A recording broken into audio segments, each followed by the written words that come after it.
Chettippadi cluster committee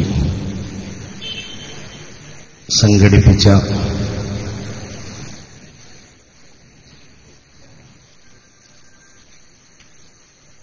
സുഹൃത്തുക്കളുടെ സമുദ്ധാരണത്തിന് എന്ന സമ്മേളനത്തിൽ നിങ്ങളോട് എനിക്കറിയാവുന്ന ചില സത്യങ്ങൾ തുറന്നു പറയാൻ അവസരം തന്ന റബ്ബിനെ സ്തുതിക്കുന്നു. ലക്കൽ ഹംദു യാ അല്ലാഹ്.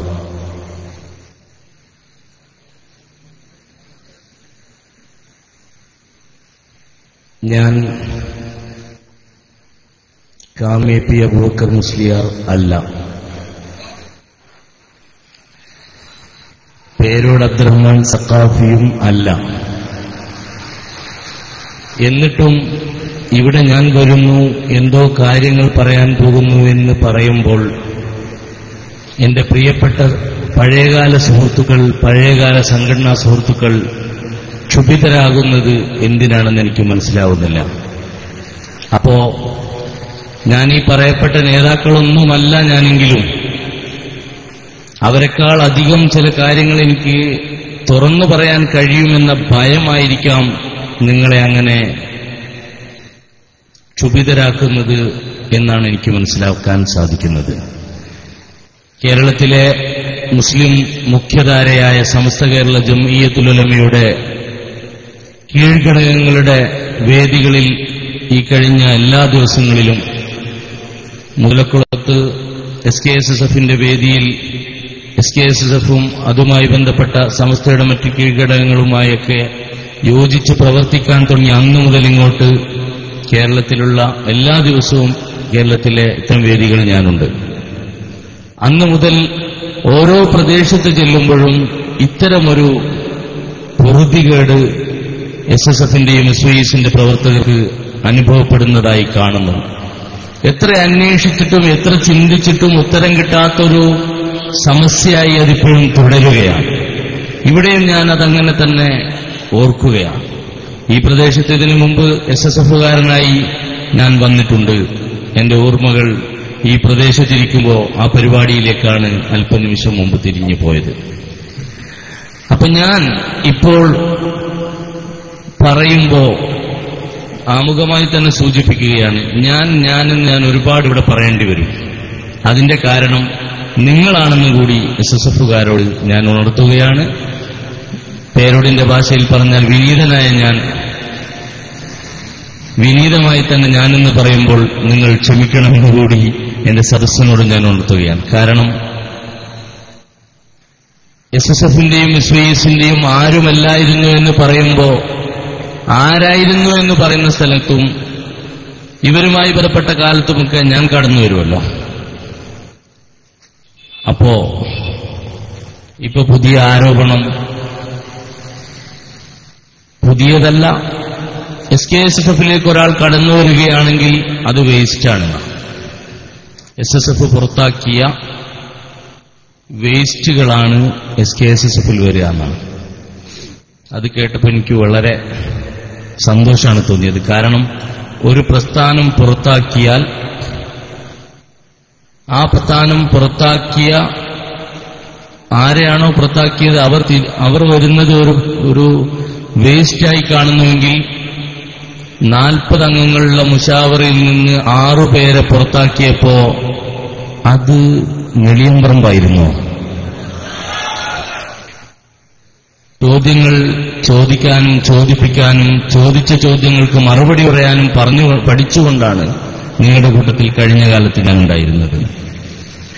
അന്നുണ്ടായിരുന്ന ഞങ്ങളുടെ വിധി തന്നെ മുഖാമുഖങ്ങളും സംവാദങ്ങളും സംവാദ വ്യവസ്ഥകളും മുജാഹിദിനെതിരെയും ജമാഅത്തെ ഇസ്ലാമിക്ക് പോലെയുള്ള ഗണ്ണങ്ങളുമായിരുന്നു. അതുകൊണ്ട് തന്നെ വെറുതെ ചോദിച്ച് എരന്ന് വാങ്ങരുതെന്നാണ് അഭ്യർത്ഥിക്കാനുള്ളത്. ഖുറൈശികളുടെ കൂട്ടത്തിൽ പെട്ടുപോയ ഒരുപാട് പേർ അവരുടെ പ്രവർത്തന മേഖല ശരിയല്ലെന്നും അവർ പ്രവർത്തിക്കുന്നത് ജാഹിലിയത്താണെന്നും അത് അവരുടെ ഇഹപര ജീവിതത്തിന് പരാജയമായി മാത്രമേ ഭവിക്കുകയുള്ളൂ എന്നും ബോധ്യപ്പെട്ട സമയത്ത് സ്വഹാബ കിറാമിലെ സിദ്ദീഖ് റളിയല്ലാഹു അൻഹു മുതൽ അങ്ങോട്ട് തുടങ്ങി ഒരുപാട് ആളുകൾ ഇസ്ലാമിലേക്ക് കടന്നു വന്നവരായിരുന്നു. നിങ്ങൾ ഉപയോഗിക്കുന്ന ഈ വേസ്റ്റ് പ്രയോഗം അവരിലേക്ക് നിങ്ങൾക്ക് തിരിച്ചു വെക്കാൻ സാധിക്കുമോ? അന്ന് ആ നാട്ടിലുണ്ടായിരുന്ന പാരമ്പര്യ സംഘടനയായോ അല്ലെങ്കിൽ അവിടെയുള്ള ഇന്നുള്ള ഈ വിഭാഗത്തെ പോലെയുള്ളൊരു കോക്കസ് ആയിരുന്നിട്ട് പോലും ആ കോക്കസിൽ നിന്ന് മുഅ്മിനുകളായി വന്ന വിശ്വാസികളായി കടന്നു വന്നവരൊക്കെ വേസ്റ്റാണെന്ന് പറയാൻ പേരോട് അബ്ദുറഹ്മാൻ സഖാഫിയുടെ ബുദ്ധി കൊണ്ട് സാധിക്കുമോ? പിന്നെ ഒന്നും പറയാനില്ലാത്തവർക്ക് അവസാനം പറയാൻ പറ്റുന്ന പ്രയോഗങ്ങൾ തന്നെയാണ് അതൊക്കെ. അതുകൊണ്ട് എന്നെ പുറത്താക്കിയതിനു ശേഷം ഞാനിവിടെ വന്നു എന്ന് പറയുന്നതിൽ ഒരു സത്യമുണ്ട്. പുറത്താക്കിയതിനു ശേഷം തന്നെയാണ് ഞാൻ SKSF-ൽ എത്തിയത്. പക്ഷെ പുറത്താക്കുന്നതിന് മുമ്പ് നിങ്ങളുടെ സംഘടനയിലെ സംവാദങ്ങളും ഗണനകളും എല്ലാം നിയന്ത്രിച്ചും നടത്തിയും കൊണ്ടുപോകുന്നതിനിടയിൽ എനിക്കും ബോധ്യപ്പെട്ട സത്യങ്ങളെ കോഴിക്കോട് വെച്ച് റിപ്പോർട്ടർ ചാനലിലൂടെ ഞാൻ തുറന്നു പറയുകയും അതിനുശേഷം പത്രമാധ്യമങ്ങൾക്ക് ആ വാർത്തകൾ നൽകുകയും അതിനുശേഷം പീപ്പിൾ ടിവിയിലൂടെ ഒരു സ്ലോട്ട് വാടകയ്ക്കെടുത്ത് അരമണിക്കൂർ തുടർച്ചയായി നിങ്ങളുടെ അപജയത്തിന്റെയും കച്ചവട സാധ്യതകളുടെയും മുഖങ്ങൾ അനാവരണം ചെയ്തുകൊണ്ട് നിങ്ങൾ ഓരോരുത്തർ പിടിച്ചിരുത്തേണ്ട വിധം തുറന്നടിച്ചപ്പോഴല്ലേ നിങ്ങൾ എന്നെ പിടിച്ചു പുറത്താക്കിയത്? അല്ലാതെ ഞാൻ പറയുന്നതിന് മുമ്പ് നിങ്ങൾ പുറത്താക്കിയിട്ടാണോ ഞാൻ വിളിച്ചു പറഞ്ഞത്? അല്ല. തെളിയിക്കാൻ ഒരു കാന്തപുരം വിഭാഗത്തിലെ പ്രവർത്തകനും സാധിക്കില്ല. എന്നെ പുറത്താക്കിയെന്ന് ആദ്യം പ്രഖ്യാപിച്ചത് ഞാൻ ആരോപണം ഉന്നയിച്ച പൊന്മള അബ്ദുൽ ഖാദർ മുസ്ലിയാരും ഞാൻ ആരോപണം ഉന്നയിക്കുന്ന പേരോട് അബ്ദുറഹ്മാൻ സഖാഫിയുമായിരുന്നു. അവർക്കെതിരെ മാധ്യമങ്ങളുടെ മുന്നിൽ, കേരളീയ സമൂഹത്തിന് മുന്നിൽ എനിക്ക് പറയാനുള്ളത് തുറന്നു പറഞ്ഞപ്പോ എന്നെ പുറത്താക്കുക എന്ന് പറഞ്ഞാൽ അത് എവിടെയും സാധിക്കുന്നത് സംഭവിക്കുന്നതാണ്. എനിക്കറിയാമല്ലോ, ഞാനെന്താ നിങ്ങളെപ്പോലെ അതേ ബുദ്ധിയല്ലല്ലോ, കുറച്ചുകൂടി ഉണ്ടെന്ന് എനിക്ക് ബോധ്യമുണ്ട്. നിങ്ങളുടെ ആ താഴ്ന്ന നിലവാരത്തിലെല്ലാം എനിക്ക് ബോധ്യമുണ്ട്. അതുകൊണ്ട് അവിടുന്ന് രക്ഷപ്പെടാൻ കഴിഞ്ഞത്. എനിക്കറിയില്ല, ഇത്രയും വലിയ പ്രസിഡന്റ് സെക്രട്ടറിമാർക്കെതിരെ പറഞ്ഞാൽ പുറത്താക്കുമെന്നുള്ളത് ഞാൻ അറിയാത്ത കഥയാണോ? പുറത്താക്കുമെന്ന ഉറപ്പോടെ തന്നെയാ തുറന്നു പറഞ്ഞത്. നിങ്ങളുടെ സംഘടനയ്ക്കുള്ളിൽ നിൽക്കാൻ താല്പര്യമില്ലാത്തതുകൊണ്ടാണ് തുറന്നു പറഞ്ഞത്. നിങ്ങൾ സംഘടനയ്ക്കുള്ളിൽ തന്നെ അള്ളിപ്പിടിച്ചിരിക്കണമെന്ന് ആഗ്രഹമുണ്ടെങ്കിൽ പൊന്മളയെ പോലെ എനിക്ക് വാക്കുകൾ മാറ്റി പറയാമായിരുന്നു. പക്ഷേ സാധാരണ നാടന്മാർ പറയുന്നൊരു വർത്താനല്ലേ, എനിക്കൊറ്റ മാത്രമേ ഉള്ളൂ, എനിക്കത് മാത്രമേ ഉള്ളൂ. അതുകൊണ്ട് എനിക്ക് ഒരു പ്രാവശ്യം ഞാൻ പറയുന്നത് കൃത്യമായിരിക്കണമെന്ന് വ്യക്തമായി പഠിച്ചറിഞ്ഞുകൊണ്ട് എല്ലാ തെളിവുകളും മുന്നിൽ വെച്ചുകൊണ്ടാണ് ഞാൻ കാര്യങ്ങളെ പറയുകയും പുറത്തു വരികയും ചെയ്തത്. നിങ്ങൾ ഉള്ളിൽ പിടിച്ചു നിൽക്കാൻ എനിക്ക് ആഗ്രഹമുണ്ടായിരുന്നെങ്കിൽ റിപ്പോർട്ടർ ചാനലിൽ പോയി ഈ സത്യങ്ങളെ വിളിച്ചു പറയുന്നതിന്റെ തലേ ദിവസം രാത്രി 10 മണി മുതൽ 10:45 വരെ ഞാനുള്ളത് നിങ്ങളുടെ കാബയും കിബിലയുമായി നിങ്ങൾ കൊണ്ടു നടക്കുന്ന കാന്തപുരത്തിന്റെ വീട്ടിലായിരുന്നു. കാന്തപുരന്റെ വീട്ടിൽ ഒരു പെൻഡ്രൈവിൽ ഞാൻ പുറത്തു കൊണ്ടുവരാൻ പോകുന്ന എല്ലാ രേഖകളും, അതോടൊപ്പം വ്യക്തിയാക്ഷേപവുമായി ഇനി എന്റെ പിന്നാലെ ആരെങ്കിലും വരാൻ ഉദ്ദേശമുണ്ടെങ്കിൽ, ഇന്നലെ ഞാൻ എന്റെ ഫേസ്ബുക്കിലൂടെ ഞാൻ പറഞ്ഞിരുന്നു, പോരിന് തയ്യാറെങ്കിൽ പോന്നോളൂ, പക്ഷേ ഇവിടുന്ന് അങ്ങോട്ട് കിട്ടുന്നത് മൂക്കും കണ്ണും ചെവിയും മുഴുവൻ പൊത്തിപ്പിടിച്ചാൽ പോലും നിങ്ങൾക്ക് സമാധാനം കിട്ടാത്ത അത്രയും വലിയതായിരിക്കും എന്റെ കയ്യിൽ നിന്ന് കിട്ടുക. 26 കൊല്ലത്തെ ശേഷിപ്പുകൾ ഞാൻ ശേഖരിച്ചിട്ടുണ്ട്. തിരുശേഷിപ്പല്ല. അങ്ങനെ വിഭവസമാഹരണം നടത്തിയിട്ടാണ് ഞാൻ വന്നത്. അല്ലാതെ ഞാൻ ഒരുപാട് എന്റെ മുൻഗാമികളായ ഒരുപാട് ആളുകൾ, സഖാഫി ഉസ്താദ്, അതുപോലെ ഇസ്മായിൽ സഖാഫിയെ പോലെയുള്ള ഒരുപാട് ആളുകൾ, ശുദ്ധമനസ്കരായ ഒരുപാട് ആളുകൾ സത്യം ബോധ്യപ്പെട്ട് ആ പ്രസ്ഥാനത്തിൽ നിന്ന് രാജിവെച്ചു പോന്നിട്ടുണ്ട്. ഞാൻ അങ്ങനെ പോകുന്നതല്ല. എനിക്ക് കയ്യിൽ കിട്ടാവുന്നൊക്കെ ഞാൻ പിടിച്ചു വാങ്ങിയിട്ടാണ് പോകുന്നത്.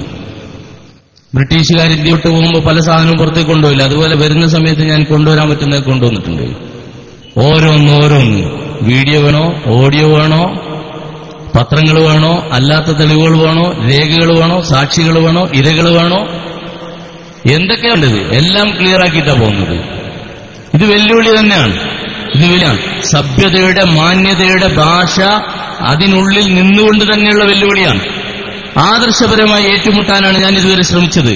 ഞാൻ മുതലക്കുളത്ത് വന്നത് മുതൽ ഇന്ന് ഈ സമയം വരെ ഞാൻ പറഞ്ഞുകൊണ്ടിരിക്കുന്ന വാചകങ്ങൾ ഓരോന്നും ആശയപരമാണ്, അല്ലെങ്കിൽ സംഘടനാപരമായിരിക്കും, അല്ലെങ്കിൽ പൊതുസമൂഹവുമായി ബന്ധപ്പെട്ട് നിങ്ങൾ പറഞ്ഞ ഏതെങ്കിലും വിഷയങ്ങളുമായി അതിന് ബന്ധമുണ്ടായിരിക്കും.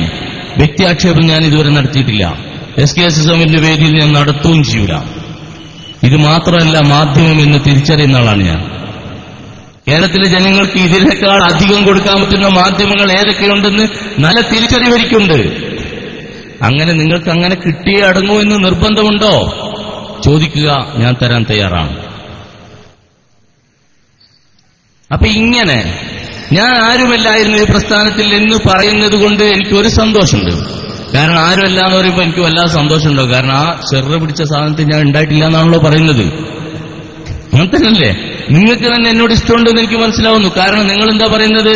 ആ പാവ മനുഷ്യൻ രക്ഷപ്പെട്ടോട്ടെ, ഞങ്ങളുടെ സംഘടനയിൽ ആരുമല്ല, ഞങ്ങൾ ആരുമായിരുന്നില്ല എന്ന് പറഞ്ഞ ആളെ രക്ഷപ്പെടുത്തിയേക്ക് എന്നായിരിക്കും നിങ്ങളുടെ മനസ്സ് പറയുന്നുണ്ടാവുക. അതാണ് നിങ്ങളുടെ കാഴ്ചപ്പാട്. ഞാൻ അതിനെ സ്വാഗതം ചെയ്യുന്നു. അല്ല, പല്ലിയും മറ്റുമൊക്കെ രക്ഷപ്പെടും പോലെ വാല് കുറിച്ച് രക്ഷപ്പെടാനുള്ള പരിപാടിയാണെങ്കിൽ ഏതായാലും അതിനെ അനുവദിക്കാൻ തീരുമാനിച്ചിട്ടില്ല. നിങ്ങളുടെ പ്രസ്ഥാനത്തിന്റെ ആരുമായിരുന്നില്ല എന്ന് നിങ്ങൾ പറയുന്നുണ്ടല്ലോ. ഈ കൂടിയിരിക്കുന്ന ആളുകളിൽ 95% മൊബൈലോ അല്ലെങ്കിൽ കമ്പ്യൂട്ടറോ ഉപയോഗിച്ച് യൂട്യൂബ് കാണുന്ന ആളുകളായിരിക്കും. അതിനകത്ത് എന്റെ പേര് നിങ്ങൾ അടിച്ചു കൊടുക്കുക. ഞാൻ തെളിവിന് വേറെ എവിടെയും പോകുന്നില്ല. LCD കൂടെ കാണിച്ചു തരുമായിരുന്നു. മുഹമ്മദ് അഹമ്മദ് നടിച്ചാൽ ഒരു 10-500 വീഡിയോ എങ്കിലും ചുരുങ്ങിയത് വരും. ചുരുങ്ങിയത് ഒന്നും വേണ്ട. അതിൽ ഏറ്റവും കൂടുതൽ 3 ലക്ഷത്തിലധികം ആളുകൾ ഇരുന്ന് കണ്ട ഒരു വീഡിയോ വരും. അത് അപ്ലോഡ് ചെയ്തത് ആരാണെന്ന് എനിക്ക് ഓർമ്മയില്ല. എങ്കിലും അത് പ്രസംഗിച്ച ആള് എന്റെ ഒരു ക്ലിപ്പിട്ടിട്ട് എന്നെ അവതരിപ്പിച്ച് പ്രസംഗിച്ചത് ജിഷാൻ മാഹിയുടെ കല്യാണം നടത്തിയ ഓഡിറ്റോറിയം ഉണ്ട്, തലശ്ശേരിയിലെ സംഗമം ഓഡിറ്റോറിയം. സംഗമം ഓഡിറ്റോറിയത്തിൽ വെച്ച് ജിഷാൻ മാഹിയുടെ കല്യാണത്തിൽ നിക്കാഹ് ചെയ്തു കൊടുത്ത അതേ പേരോട് അബ്ദുറഹ്മാൻ സഖാഫി അതേ ഓഡിറ്റോറിയത്തിൽ വെച്ച് 3 വർഷം മുമ്പ് എന്റെ വീഡിയോ അവിടെ ക്ലിപ്പിട്ടിരുന്നു. ആത്മീയതയുമായി ബന്ധപ്പെട്ട ഒരു ചർച്ച നടക്കുമ്പോൾ ബഹുമാന്യരായ സമസ്തയുടെ മുൻകാല നേതാക്കൾ പ്രമുഖനായിരുന്ന EK ഹസൻ മുസ്ലിയാർ, അവിടുത്തെ ഖബറിടം അല്ലാഹു സ്വർഗ പൂന്തോപ്പാക്കി കൊടുക്കുമാറാവട്ടെ, EK ഹസൻ മുസ്ലിയാർ വഫാത്തിന്റെ ശൈലിയിൽ കിടക്കുന്ന സമയത്ത് അവിടേക്ക് ഉമർ മൗലവി എന്ന മുജാഹിദ് നേതാവ് കത്ത് കൊടുത്തയച്ചു മുസ്ലിം ആവാൻ ആവശ്യപ്പെട്ടുകൊണ്ട്. ആ കത്ത് സ്വാമിയായി മാറിയ അദ്ദേഹത്തിന്റെ പുത്രന് അദ്ദേഹത്തിന്റെ വീട്ടിൽ ചെന്ന് ഞാൻ ആ കത്ത് കൈമാറുകയും ആ കൈമാറിയ കത്ത് കേരളത്തിൽ വീഡിയോകളിലൂടെ എല്ലാവരും കണ്ടതാണ്. ആ സമയത്ത് ഞാൻ ആ സംഘടനയുടെ തേനായിരുന്നു, പാലായിരുന്നു, ഞാൻ ഭയങ്കരമായിരുന്നു. അന്ന് നിങ്ങൾക്ക് ഞാൻ ആരായിരുന്നു? എന്റെ മുന്നിൽ തങ്ങളിരിക്കുന്നുണ്ട്, തങ്ങൾക്കറിയാം. ഓൺലൈൻ ക്ലാസ് റൂമിൽ SKSSFന് മറുപടി പറഞ്ഞുകൊണ്ട് ഏത് വിവാദം വരുമ്പോഴും ഓൺലൈൻ രംഗത്തെ ഒരു പ്രതിനിധിയായിട്ട് ഞാനാണ് മറുപടി പറയാൻ വരിക SKSSFനൊക്കെ. ആ സമയത്ത് എന്താ അനൗൺസ് ചെയ്ത തങ്ങളൊക്കെ കേട്ടല്ലേ? അന്ന് ഭയങ്കര പ്രശംസകൾ കൊണ്ട് ചൊരിയാറായിരുന്നു. എന്തേ സത്യം ബോധ്യപ്പെട്ടപ്പോ ആ പ്രശംസയുടെ വാചകങ്ങളൊക്കെ ഡിക്ഷണറിയിൽ നിന്ന് ഇല്ലാതായോ? അങ്ങനെ അന്ന് പേരോട് ആ ക്ലിപ്പിട്ടുകൊണ്ട് ഉമർ മൗലവിയുടെ മകൻ ബഷീർ മാസ്റ്റർക്ക് കത്ത് കൊടുക്കുന്ന EK ഹസൻ മുസ്ലിയാർക്ക് അയച്ച കത്ത് തിരിച്ചു കൊടുക്കുന്ന രംഗമിട്ടിട്ട് വിളിച്ചു പറഞ്ഞു, കണ്ണൂർ ജില്ലയിലെ നിങ്ങളുടെ കൂട്ടത്തിലും നമ്മുടെ കൂട്ടത്തിലുമുണ്ട് നമ്മുടെ പ്രവർത്തകനായ മുഖാമുഖം മാസിയുടെ എഡിറ്റർമാരും അതുപോലെയുള്ള ആളുകളും ചെന്ന് ഈ മനുഷ്യന് കത്ത് കൊടുത്തു എന്ന് പറഞ്ഞ് പ്രസംഗിച്ചത്, പേരോട് പ്രശംസിച്ചുകൊണ്ടിട്ട് ടിപ്പിട്ടിട്ട് പ്രസംഗിച്ചത് ഇന്ന് 3 ലക്ഷത്തിലധികം ആളുകൾ യൂട്യൂബിലൂടെ കേട്ടിട്ടുണ്ട്. ഞാൻ നിങ്ങളുടെ കൂട്ടത്തിൽ ഒരു പ്രവർത്തകനായിരുന്നില്ല എങ്കിൽ എന്നാ പേരോടകത്തത്? ഹുസൈൻ സലഫിക്ക് മറുപടി പറഞ്ഞുകൊണ്ട് നാദാപത്ത് പരാജയം. ഹുസൈൻ സലഫിയും പരാജയപ്പെട്ടു, പേരോടും പരാജയപ്പെട്ടു. അല്ല, രണ്ടാളും ജയിച്ചില്ലായിരുന്നു. ആ ഒരു ഗണ്ണനത്തിലും ഇതേ ക്ലിപ്പിട്ട് ഹുസൈൻ സലഫിക്ക് മറുപടി പറയുമ്പോ ഞാൻ ആ സദസ്സിലുണ്ടായിരുന്നു. എന്റെ വീട്ടിലേക്ക് ആളെ പറഞ്ഞയച്ച് അതിന്റെ ഒറിജിനൽ DV എന്റെ വീട്ടിൽ നിന്ന് വാങ്ങിക്കൊണ്ടുപോയിട്ടാണ് അവിടെ ക്ലിപ്പിടാൻ പേരോട് ശ്രമിച്ചത്, ക്ലിപ്പിട്ടത്. അന്ന് ഞാൻ ആരുമായിരുന്നില്ലേ നിങ്ങളുടെ? ഇനി അതൊക്കെ പോട്ടെ. 14-15 വയസ്സിൽ SSF ഉണ്ടാക്കിയിട്ട് വളർന്നു. യൂണിറ്റ് കമ്മിറ്റി, എന്റെ നാട്ടിലെ യൂണിറ്റ് കമ്മിറ്റി SSFന്റെ യൂണിറ്റ് കമ്മിറ്റി ആദ്യം ഉണ്ടാക്കിയ ആളും അതിന്റെ ആദ്യത്തെ സെക്രട്ടറി ഞാനാണ്. അതിന്റെ അന്ത്യകുദാശ കണ്ടി കഴിഞ്ഞ ആഴ്ച ഞാൻ എന്റെ നാട്ടിൽ പോയി SKSFന്റെ സ്വീകരണത്തിൽ നാട്ടുകാരോട് വിളിച്ചു പറഞ്ഞു, SSF ഉണ്ടാക്കുന്ന സമയത്ത് മോനെ ഈ പണിക്ക് നിൽക്കണ്ട എന്ന് എന്നെ ആദ്യാക്ഷരം പഠിപ്പിച്ച ഉസ്താദുമാർ മുതൽ നാട്ടിലെ കാരണവന്മാരുമാരെ എന്നെ ഒന്ന് ഉപദേശിച്ചിട്ടുണ്ടായിരുന്നു. അന്ന് മുസ്ലിം ലീഗിന്റെ യൂണിറ്റ് മാത്രമായിരുന്ന, അല്ലാത്തൊരു പ്രസ്ഥാനവുമില്ലാതിരുന്ന ഒരു നാട്ടിൽ SSFന്റെ കാർമ്മികത്വത്തിൽ നാട് ഭിന്നിപ്പിക്കാൻ വേണ്ടി ആദ്യത്തെ വിത്താകിയതിന്റെ വേപതവും വേദനയും എന്റെ നാട്ടുകാരുടെ മുന്നിൽ ഞാൻ തുറന്നു പറഞ്ഞപ്പോ കണ്ണീരണിയുന്നൊരു നിമിഷമായിരുന്നു അന്ന്. അവരോട് ഞാൻ പറഞ്ഞു, നിങ്ങളൊരു കാലത്ത് എന്നോട് പറഞ്ഞിരുന്നു ആ പ്രസ്ഥാനത്തിലേക്ക് പോകേണ്ട പോനെ എന്ന് പറഞ്ഞൊരു കാലമുണ്ടായിരുന്നു. അന്ന് ഞാൻ നിങ്ങളുടെ വാക്കിന് വില കൊടുത്തിരുന്നില്ല. ഇന്നിതാ നിങ്ങളുടെ മുന്നിലേക്ക് വന്നിരിക്കുന്നത് നിങ്ങൾ അന്ന് പറഞ്ഞത് സത്യമാണെന്ന് സാക്ഷ്യപ്പെടുത്താനാണ്. അവിടുന്ന് അങ്ങ് തുടങ്ങി പഞ്ചായത്ത് കമ്മിറ്റിയിലെത്തി, പിന്നെ താലൂക്ക് കമ്മിറ്റിയിലെത്തി. SSFകാരൻ ചിലപ്പോൾ ചിരിക്കുന്നുണ്ടാവും, ഞങ്ങൾക്ക് താലൂക്ക് കമ്മിറ്റി ഉണ്ടാവില്ലല്ലോ. നിങ്ങളിപ്പോ പുതിയ ആളുകളായതുകൊണ്ടാണ് നിങ്ങൾക്ക് മനസ്സിലാവാത്തത്.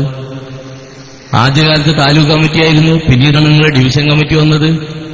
താലൂക്ക് കമ്മിറ്റിയിലെത്തുകയും താലൂക്ക് പിന്നെ ജില്ലാ കമ്മിറ്റിയിലെത്തുകയും ഒക്കെ ചെയ്ത ജില്ലാ കമ്മിറ്റി വരെ കണ്ണൂരിൽ പ്രവർത്തിക്കുകയും കോഴിക്കോട് സിറ്റി SSFന്റെ ഓർഗനൈസിംഗ് സെക്രട്ടറിയായി 3 വർഷം വർക്ക് ചെയ്യുകയും ചെയ്ത സംഘടനാ പാരമ്പര്യം. SYSലും തദൈവ.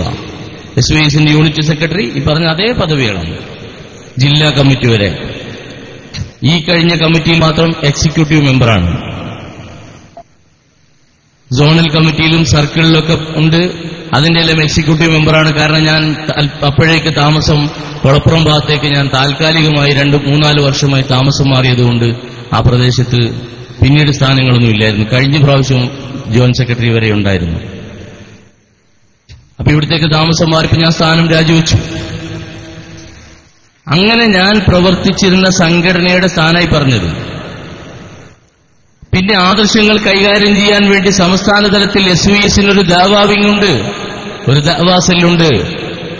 ആ ദാവാസെല്ലാണ് കേരളത്തിലെ എല്ലാ സംവാദങ്ങളും നിയന്ത്രിച്ചിരുന്നത്. 65ഓളം വാദപ്രതിവാദത്തിന്റെ വ്യവസ്ഥകൾ പങ്കെടുത്തതിന്റെ രേഖകൾ ഓരോന്നും ഞാൻ എഴുതി വച്ചിട്ടുണ്ട്. നിങ്ങളുടെ സ്വഭാവം നന്നായി അറിയുന്നുണ്ട് എഴുതി വെച്ചത്, ഡയറി എഴുതി വെച്ചതേ. നന്ദിയില്ലാത്ത വിഭാഗമാണെന്ന് നന്നായി എനിക്കറിയാമായിരുന്നു. കാരണം എന്നെക്കാൾ മുമ്പേ സംഘടനയിൽ നിന്ന് പോകുന്ന ഇസ്മായിൽ സക്കാഫിയൊക്കെ ജില്ലാ നേതാവൊക്കെ ആയിരുന്നു SSFന്റെ. പിന്നെ ഞാൻ കേട്ടിട്ടുണ്ട് അയാൾ ആരുമായിരുന്നില്ല. അപ്പൊ പിന്നെ ഓർമ്മകളുണ്ടാവല്ലോ, എപ്പോഴെങ്കിലും ഒരു കാലത്ത് ഒരിക്കലെ പറഞ്ഞാലോ, നമ്മൾ പുറത്തു വരാതെയും പുറത്താക്കാലോ വേണമെങ്കിൽ. അങ്ങനെ 65ഓളം സംവാദങ്ങൾക്ക് വേണ്ടിയുള്ള വ്യവസ്ഥകൾ നടത്തിയപ്പോ മുജാഹിദ് ജമാഅത്തുമായും ഒക്കെ നടത്തിയ സംവാദ വ്യവസ്ഥകളിൽ പങ്കെടുത്ത ഓർമ്മ എനിക്കുണ്ട്, രേഖയുണ്ട്. 10ലധികം സംവാദങ്ങൾ തന്നെ നേരിട്ട് നടത്തിയപ്പോ ഈ കഴിഞ്ഞ 5 വർഷത്തിനുള്ളിൽ നടന്ന 4-5 വർഷത്തിനുള്ളിൽ നടന്ന 10ഓളം സുന്നി മുജാഹിദ് സംവാദങ്ങളിലെ ഒറിജിനൽ മധ്യസ്ഥൻ AP വിഭാഗത്തിന്റെ ഞാൻ മാത്രമായിരുന്നു. അതിനിടയിൽ വേറൊരാൾ കയറി വന്നിട്ടില്ല. ഞാൻ പരിശോധിച്ചു നോക്കിയിട്ട് സുന്നി കൈരളിയുടെ ചരിത്രത്തിൽ ഇത്രകാലം തുടർച്ചയായിട്ട് ഒരാൾ മധ്യസ്ഥനായി ഒരു സംഘടനയും പിടിച്ചിരുത്തിയതായിട്ട് ഞാൻ കണ്ടിട്ടില്ല. എന്റെ മഹിമ കൊണ്ടാണെന്ന് എനിക്ക് തോന്നിയിട്ടൊന്നുമില്ല. പക്ഷേ ഇത്രയും തുടർച്ചയായിട്ടൊരു മധ്യസ്ഥൻ 10ഓളം സംവാദങ്ങളിൽ മധ്യസ്ഥനായിട്ട് സംവാദത്തിൽ തന്നെ. അതോടൊപ്പം SSFും SKSSും തമ്മിൽ വ്യാജകേശമാണോ തിരികേശമാണോ എന്ന വിഷയത്തിൽ നടന്ന 2 സംവാദങ്ങൾ വ്യവസ്ഥകൾ സംവാദങ്ങളായി മാറിയതാണ്. ഈ 2 സംവാദങ്ങളിലും മധ്യസ്ഥനായിരുന്നു ഞാൻ. അത് നിഷേധിക്കാൻ പറ്റുമോ? അത് നിങ്ങൾ നിഷേധിച്ചാലും SKSFന്റെ പ്രവർത്തകർ നിഷേധിക്കാൻ സമ്മതിക്കില്ലല്ലോ. ഇവിടെ തൊട്ടു മുമ്പ് പ്രസംഗിച്ചു പോയ സത്താർ ഫضل സാഹിബും ഞാനുമായിരുന്നു തൃശ്ശൂരിൽ 2 വിഭാഗത്തിന്റെയും മധ്യസ്ഥന്മാർ. ഇത്രയൊക്കെ. ഇനി നിങ്ങൾ ഞാനില്ല എന്നാ പറയുന്നത്. ഓക്കെ, ഞാൻ വിട്ടു. എന്നാ പിന്നെ നിങ്ങൾ യൂട്യൂബ് പോവുക, ഈ എന്റെ പേര് വരാൻ സാധ്യതയുള്ള എല്ലാ വീഡിയോസും യൂട്യൂബിൽ നിന്ന് ഡിലീറ്റ് ചെയ്യുക. നിങ്ങൾ ഡിലീറ്റ് ചെയ്യുക. എന്നാ പിന്നെ ഒരു ആദർശ പ്രസംഗം നടപടി 100 ചുരുങ്ങും. അത്രയുമേറെ പരിപാടികൾ കേരളത്തിൽ ഞാൻ പങ്കെടുത്തായിട്ട് നിങ്ങൾ കാണും. ഇത് വെല്ലുവിളിയാണ്. നാളെ മുതൽ ചിലപ്പോൾ ഡിലീറ്റ് ചെയ്യാൻ തുടങ്ങും. അത് നിങ്ങൾക്ക് തന്നെ ആയിരിക്കും നഷ്ടം. ചെയ്തോളൂ. എനിക്ക് നിങ്ങളുടെ പേരിലായി അത് കിടക്കണമെന്ന് വലിയ നിർബന്ധമൊന്നും എനിക്കില്ല. മാത്രമല്ല, നിങ്ങൾ ആദർശത്തിന്റെ ആളുകളല്ല എന്ന് തിരിച്ചറിഞ്ഞ നിമിഷം മുതൽ നിങ്ങളുടെ പേരിൽ ആ അഡ്രസ് ഉണ്ടാവരുതെന്ന് ആഗ്രഹിക്കുന്ന ആളാണ് ഞാൻ. ആ നിലയിൽ സംഘടനയുടെ ഇനിയും ഒരുപാട് എനിക്ക് പറയാനുണ്ട്. ഞാൻ ചുരുക്കുകയാണ്. അവസാനം നിങ്ങളിപ്പോൾ വ്യാജമെന്ന് SKSSFകാർ പറഞ്ഞപ്പോൾ ഭയപ്പെട്ട് മറുപടി പറയാതെ ഓടിക്കൊണ്ടിരിക്കുന്ന കേശസംബന്ധമായ ചർച്ചയുണ്ടല്ലോ. ഇതിന്റെ പേരിൽ കേരളത്തിലെ മുസ്ലിം സംഘടനകൾ ഒന്നിച്ചൊന്നായി ഓരോ സംഘടനകളും ചേർന്ന് കാന്തപുരം കാണിക്കുന്നത് കച്ചവടമാണെന്നും ഇത് വ്യാജ കച്ചവടമാണെന്നും ഇത് അംഗീകരിക്കാൻ പറ്റില്ലെന്നും നിയമപരമായി ഇതിനെ ചെറുക്കേണ്ടതുണ്ടെന്നും ബോധ്യപ്പെടുത്തിക്കൊണ്ട് കേരള ഹൈക്കോടതിയിൽ പോയിട്ട് കേരള ഹൈക്കോടതിയിൽ കാന്തപുരത്തിനെതിരെ കേസ് കൊടുത്തു. കാന്തപുരനുമായി നിൽക്കാൻ കാന്തപുരം എ പി അബൂബക്കർ മുസ്ലിയാരുടെ സംഘടനയിലുള്ള ഒരു പൂച്ചക്കുട്ടി പോലും തയ്യാറാകുന്നപ്പോ ചെട്ടിപ്പടിയിൽ SSFകാരോട് എനിക്ക് ചോദിക്കാനുള്ളത്, നെഞ്ചുറപ്പോടെ ഞങ്ങൾ SSFന്റെ പക്ഷത്തുണ്ടെന്ന് പറയുന്നവരല്ലേ നിങ്ങൾ? എവിടെ പോയി നിങ്ങളുടെ നെഞ്ചുറപ്പോ? എവിടെ പോയി നെഞ്ചൂക്കിപ്പോ? നിങ്ങൾക്കിപ്പോ ഉള്ളത് നെഞ്ചിടിപ്പാണ്. ഹോസ്പിറ്റലിൽ പോകാൻ പറ്റുന്ന അവസ്ഥയിലാണ്. നെഞ്ചുറപ്പ് പോയിട്ടുണ്ട്. ഈ നെഞ്ചുറപ്പുണ്ടെന്ന് പറയുന്ന ഈ പ്രദേശത്തടക്കമുള്ള SSFകാരോട് എനിക്ക് ചോദിക്കാനുള്ളത്, കാന്തപുരത്തെ കോടതിയിൽ ഒറ്റപ്പെടുത്തി മുസ്ലിം കൈരളിയുടെ എല്ലാ പ്രസ്ഥാനങ്ങളും കാന്തപുരത്തിനെതിരെ വരുമ്പോ കാന്തപുരത്തോട് അല്പമെങ്കിലും നിങ്ങൾക്ക് മമതയും സ്നേഹവും ഉണ്ടെങ്കിൽ പേരോടിനെങ്കിൽ പോയിട്ട് അവിടെ കാന്തപുരത്തിന് അനുകൂലമായി കക്ഷി ചേരാമായിരുന്നില്ലേ? കേരള ഹൈക്കോടതിയിൽ എന്തേ കാണാതെ പോയി? നിങ്ങളെ ആരെയും കാണുന്നില്ലല്ലോ അവിടെ. എതിർപക്ഷത്ത് 15-16 വക്കീലന്മാർ അണിനിരന്നുകൊണ്ട് ഒരു ഭാഗത്ത് കാന്തപുരവും ഒരു പാവവും വക്കീലും മാത്രമാണുള്ളത്. അവിടെ നിങ്ങൾക്ക് എന്തുകൊണ്ട് കക്ഷി ചേരാൻ പോയിക്കൂടായിരുന്നു? അങ്ങനെ കാന്തപുരം ഒറ്റപ്പെട്ടു കഴിയുന്നു എന്ന് ബോധ്യപ്പെട്ട സമയത്ത് കാന്തപുരത്തിന് വേണ്ടി ഹൈക്കോടതിയിൽ കക്ഷി ചേരാൻ പോയ ആളുകൂടിയാണ് ഞാൻ. ഹൈക്കോടതിയിലെ രേഖകൾ പരിശോധിക്കുകയായിട്ട് എന്നിട്ട് പറയാം ഞാൻ ആരാണ് അല്ലേ എന്ന് നിങ്ങൾക്ക് പറയാൻ സാധിക്കും. കാന്തപുരത്തിന് അനുകൂലമായി കക്ഷി ചേർന്നതിന്റെ രേഖകൾ ഇന്നും കാന്തപുരത്തിന്റെ കയ്യിലും SSFന്റെ കയ്യിലുമുണ്ട്. ഇപ്പോഴും ഞാൻ കോടതിയിൽ കാന്തപുരത്തിന് അനുകൂലമാണ്. കോടതി രേഖയിൽ ഇപ്പോഴും ഞാൻ കാന്തപുരത്തിന് അനുകൂലമാണ്. എന്ത് സംഭവിക്കും അല്ലാഹു ആലം. തീരുമാനങ്ങൾ ഏതായാലും കോടതിയിൽ വന്നിട്ടില്ലല്ലോ. അപ്പൊ കാന്തപുരത്തിന് അനുകൂലമായി കാന്തപുരത്തിന്റെ സംഘടനയിൽ ഇത്രയും കാലം പ്രവർത്തിച്ച ഞാൻ ഒന്നുമല്ല, സംഘടനയിൽ ആരും ആയിരുന്നില്ല എന്ന് നിങ്ങൾ പറയുന്നുവെങ്കിൽ ഞാൻ നിങ്ങളെ വിളിക്കുന്നത് നിങ്ങളുടെ പ്രസ്ഥാനത്തെ ഷണ്ടന്മാരുടെ സ്ഥാനമെന്ന് ഞാൻ വിളിക്കും. കാരണം എന്താ? 10ഓളം സംവാദങ്ങളിൽ മധ്യസ്ഥനാവുകയും 2 സംഘടനാ സംവാദങ്ങളിലെ മധ്യസ്ഥനാവുകയും 65ഓളം വ്യവസ്ഥയിൽ മധ്യസ്ഥനാവുക ഇതൊരു വ്യക്തി സംഘടനയുടെ ആരുമല്ല എങ്കിൽ ഇയാളെ നിങ്ങളെങ്ങനെ കയറൂരി വിട്ടത്? നിങ്ങളെ പ്രസ്ഥാനത്തിന് പിന്നെ എന്തൊരു മികവാണുള്ളത്? ഞാനൊന്നുമല്ലെങ്കിൽ നിങ്ങൾക്ക് എന്നെ എപ്പോഴോ പിടിച്ചു കെട്ടിക്കൂടായിരുന്നോ?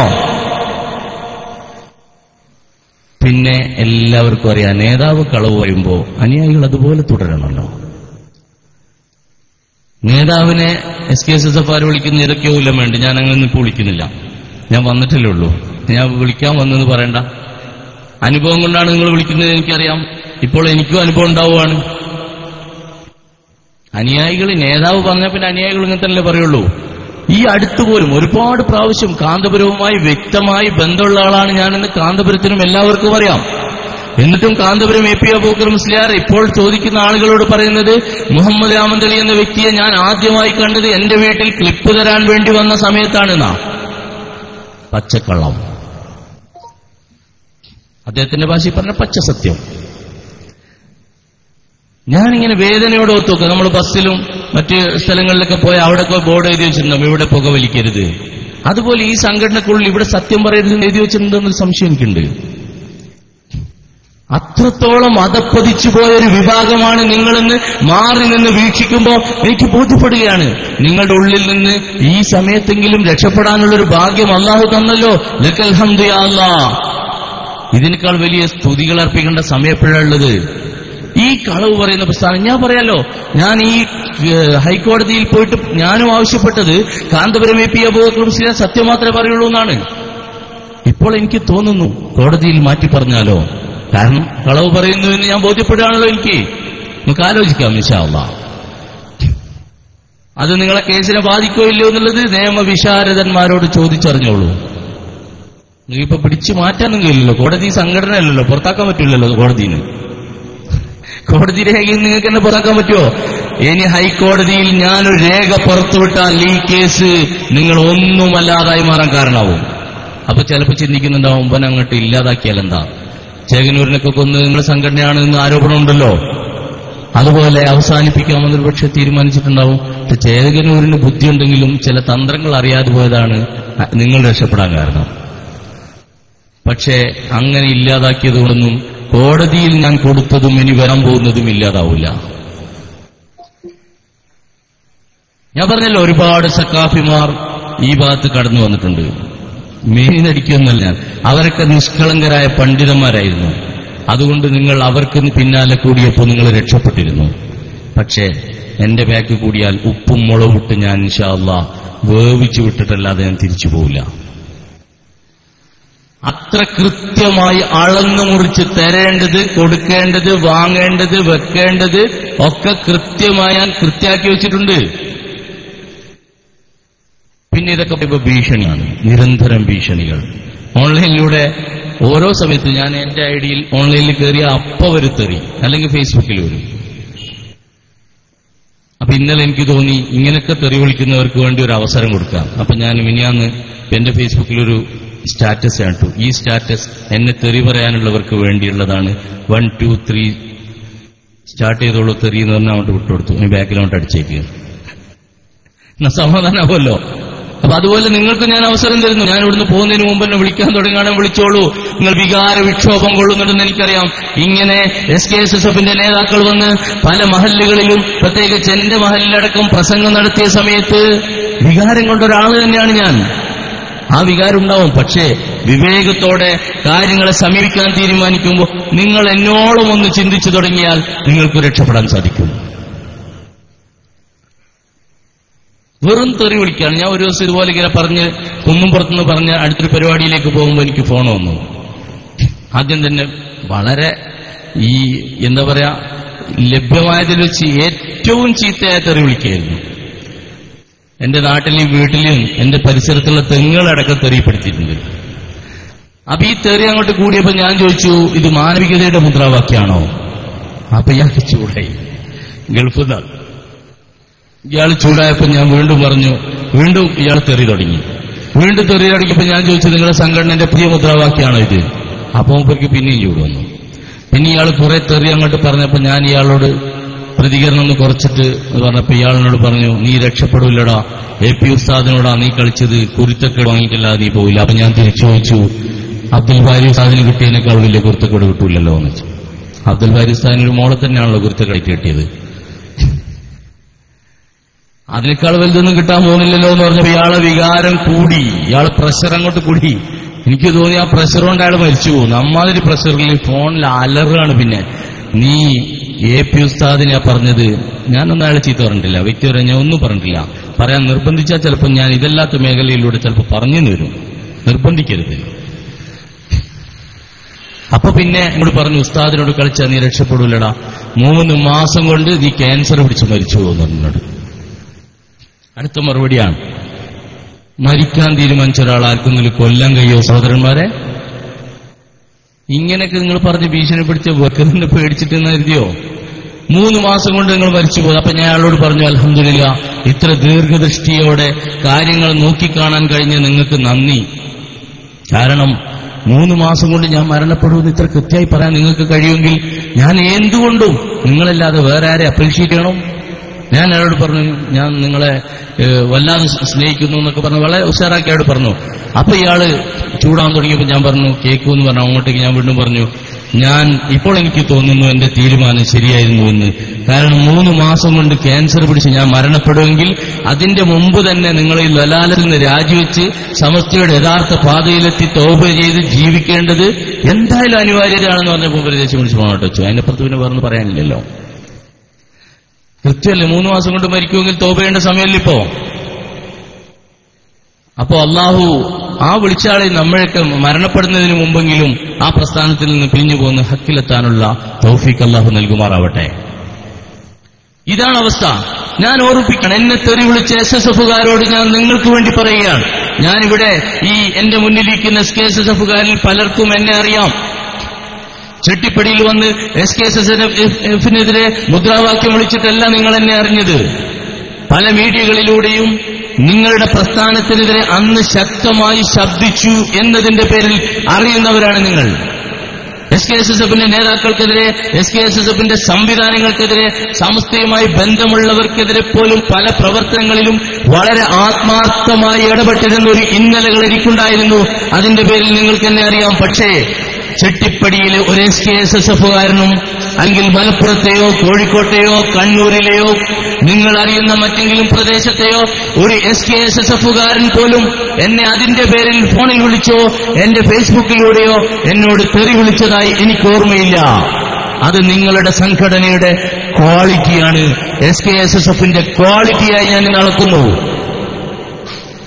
എന്നാൽ നിങ്ങൾക്കൊപ്പം 26 വർഷം എന്റെ ജീവിതത്തിലെ വിലപ്പെട്ട നിമിഷങ്ങൾ മുഴുവനും നിങ്ങൾക്കൊപ്പം ചെലവഴിച്ചിട്ട് നിങ്ങൾക്ക് വേണ്ടി നിങ്ങളുടെ രാജകുമാരനായി നിങ്ങൾ വിശേഷിപ്പിക്കുന്ന കാന്തപുരം AP അബൂബക്കർ മുസ്ലിയാർക്ക് വേണ്ടി പ്രവർത്തിച്ച കാലഘട്ടത്തിൽ നിന്ന് എനിക്ക് ബോധ്യപ്പെട്ട ചില സത്യങ്ങളെ തുറന്നു പറഞ്ഞ് പുറത്തു വരേണ്ടി വന്നപ്പോ, സത്യം ഇതാണെന്ന് തിരിച്ചറിഞ്ഞ് റബ്ബിനെ ഭയപ്പെട്ടുകൊണ്ട് പുറത്തേക്ക് വന്നപ്പോ നിങ്ങൾ വിളിച്ച തെളിവിൽ നിന്ന് നിങ്ങളെയും ഞാൻ മനസ്സിലാക്കുന്നു. 2 പ്രസ്ഥാനങ്ങളെ ഞാൻ ഈ വിഷയത്തിലൂടെ അളന്നെടുക്കുന്നു. ദശദിന പ്രഭാഷണവും 5 ദിന പ്രഭാഷണവും 7 ദിന പ്രഭാഷണങ്ങളൊക്കെ നടത്തിയിട്ട് കേരളത്തിലെ ജനങ്ങൾക്കിടയിൽ ആത്മീയത വളർത്താൻ ശ്രമിക്കുന്നുവെന്ന് പറയുന്ന പേരോട് റഹ്മാൻ സഖാഫിയുടെയും മറ്റുള്ള സംഘടനാ നേതാക്കളുടെയും നിർദ്ദേശപ്രകാരം എന്നെ വിളിച്ച തെറികളെ ഞാൻ നിങ്ങളുടെ പ്രസ്ഥാനത്തിന്റെ തസ്കിയത്തില്ലായ്മയായി കണക്കൂട്ടുന്നു. മറിച്ച് സമസ്ത എന്ന വലിയ വടവൃക്ഷത്തിന്റെ ഏറ്റവും വലിയ നേതാക്കളായിരുന്ന സൈനുൽ ഉലമ ചെറുശ്ശേരി ഉസ്താദിന്റെയും അതുപോലെ കോയക്കുട്ടി ഉസ്താദിന്റെയും ആത്മീയ നേതൃത്വത്തിന്റെ സ്പർശം കൊണ്ട് മാത്രം SKSSFകാരന് ഇങ്ങനെ വിളിക്കാൻ കഴിയാതെ പോയ ഇന്നലകളെ ഞാൻ നിങ്ങളുടെ ക്വാളിറ്റിയുമായി എണ്ണുന്നു. ഈ 2 പ്രസ്ഥാനങ്ങൾ തമ്മിലുള്ള വ്യത്യാസമായി ഞാനിത് അടയാളപ്പെടുത്തുകയാണ് എന്റെ സുഹൃത്തുക്കളുടെ മുന്നിൽ. ഇത് നിങ്ങളെ ജനങ്ങളിൽ നിന്ന് അകറ്റാൻ കാരണമാകും. നിങ്ങൾ എന്ത് കാരണങ്ങൾ പറഞ്ഞാലും. അങ്ങനെയാണെങ്കിൽ ചോദിക്കട്ടെ, കാന്തപുരം AP അബൂബക്കർ മുസ്ലിയാർ സമസ്തയാകുന്ന ഈ വലിയ പ്രസ്ഥാനത്തെ തകർക്കാൻ വേണ്ടി നടത്തിയ ഗൂഢാലോചനയിൽ ആദ്യത്തേതാണ് സമസ്തയിൽ നിന്നിറങ്ങി വന്ന സംഭവം.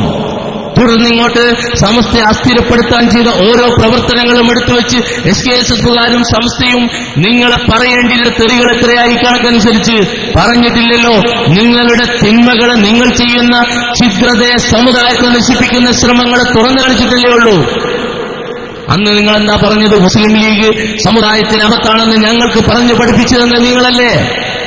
മുസ്ലിം ലീഗ് സമുദായത്തിനകത്താണ്, മുസ്ലിം ലീഗിനെ സംരക്ഷിക്കാനാണ് സമസ്ത പ്രവർത്തിക്കുന്നതെന്ന് ഞങ്ങൾക്ക് പഠിപ്പിച്ചു തന്നതാരാ? ഞാനൊന്ന് തുറന്നു പറയട്ടെ. ഇന്ന് കാന്തപുരം AP അബൂബക്കർ മുസ്ലിയാർ മുസ്ലിം ലീഗുകാരോട് പറയുന്നു, നിങ്ങൾക്ക് MLമാരെ ഉണ്ടാക്കി തന്നത് ഞങ്ങളാണ്.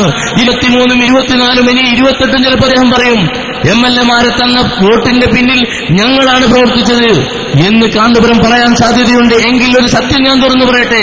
കഴിഞ്ഞ പാർലമെന്റ് തെരഞ്ഞെടുപ്പ് നടക്കുമ്പോ കാന്തപുരത്തിന്റെ അനുയായികൾ ആരെയും പിന്തുണക്കുന്നില്ല എന്ന് പുറത്തു പറഞ്ഞെങ്കിൽ ഉള്ളിൽ ഹുസൈൻ രണ്ടത്താണിക്ക് വേണ്ടി പിന്തുണ നൽകാൻ കാന്തപുരം ഏൽപ്പിച്ചത് ഞങ്ങളെപ്പോലെയുള്ളവരായിരുന്നു. പുറത്ത് സംഘടന പറയുക ഞങ്ങളെയും പിന്തുണക്കുന്നില്ല. എന്നാൽ ഞാൻ ഓർമ്മിപ്പിക്കട്ടെ, ഇതേതാ മണ്ഡലം? അല്ല, പാർലമെന്റ് പൊന്നാണി അല്ല, പൊന്നാണി മണ്ഡലമാണ്. ഏതായാലും രണ്ടത്താണി മത്സരിക്കുന്ന സമയത്ത് നിങ്ങളൊരു പത്രം കണ്ടിട്ടുണ്ടാവും. ഏതാ പത്രം? ഏത് പത്രം? മുഖപത്രം. ആ പത്രം വീട്ടിലെവിടെയെങ്കിലും സൂക്ഷിക്കുന്നുണ്ടെങ്കിൽ അതെടുത്ത് അതിന്റെ അടിയിൽ വായിച്ചു നോക്കൂ. Printed and published by Muhammad എന്ന് കാണാം. അത് ഞാനാ. എനിക്കിതിൽ പ്രചോദനം നൽകിയത് രണ്ടത്താണിയല്ല, രണ്ടത്താണി എന്റെ ആരുമല്ല. ഒരു രണ്ടത്താണി പറഞ്ഞാൽ ഞാൻ ആ പണിയെടുക്കില്ല. എനിക്കതിന് പ്രചോദനം നൽകിയത് സാക്ഷാൽ കാന്തപുരം AP അബൂബക്കർ മുസ്ലിയാരായിരുന്നു. അന്ന് കാന്തപുരം AP അബൂബക്കർ മുസ്ലിയാർ എനിക്ക് പിന്തുണ തന്നിട്ട് ഞങ്ങൾ 3 എഡിറ്റർമാരെ അതിനുവേണ്ടി നിശ്ചയിച്ചു. 1 OM തരുവണ, 2 ഞാൻ, 3 റിസാലയുടെ ഇന്നത്തെ എഡിറ്റർമാരിൽ ഒരാൾ. ഞാൻ അദ്ദേഹത്തിന്റെ പേരിപ്പോ വ്യക്താക്കുന്നില്ല. ആ വ്യക്തിയെ ഈ വിഷയത്തിലേക്ക് വലിച്ചിടണ്ട എന്നൊരു ചിന്ത കൊണ്ട് മാത്രം ഞങ്ങൾ ഈ 3 പേരാണ് മുസ്ലിം ലീഗിനെതിരെ കാന്തപുരത്തിന്റെ നിർദ്ദേശപ്രകാരം ഈ പൊന്നാനി രണ്ടത്താണിക്ക് വേണ്ടി ഈ പത്രമിറക്കാൻ ശ്രമിച്ചത്. ഞങ്ങൾ 3 പേരാണ്.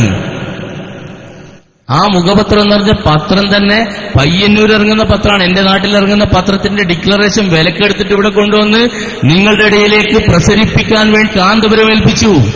എന്നിട്ട് മുസ്ലിം ലീഗുകാരായ പാവപ്പെട്ട സുഹൃത്തുക്കളുടെ വിശ്വാസ്യത പിടിച്ചെടുക്കാൻ വേണ്ടി, അവരുടെ മനസ്സ് സമുദായത്തിന് വേണ്ടി വെമ്പൽ കൊള്ളുന്ന മനസ്സാണെന്നറിയാം, ആ മനസ്സിനെ തെറ്റിദ്ധരിപ്പിച്ചുകൊണ്ട് ഞങ്ങളാണ് ലീഗിനെ പിന്തുണക്കുന്നവരെന്ന് പറഞ്ഞുള്ള ഈ മുന്നേറ്റുണ്ടല്ലോ, ഇത് കാപടിയാണ്.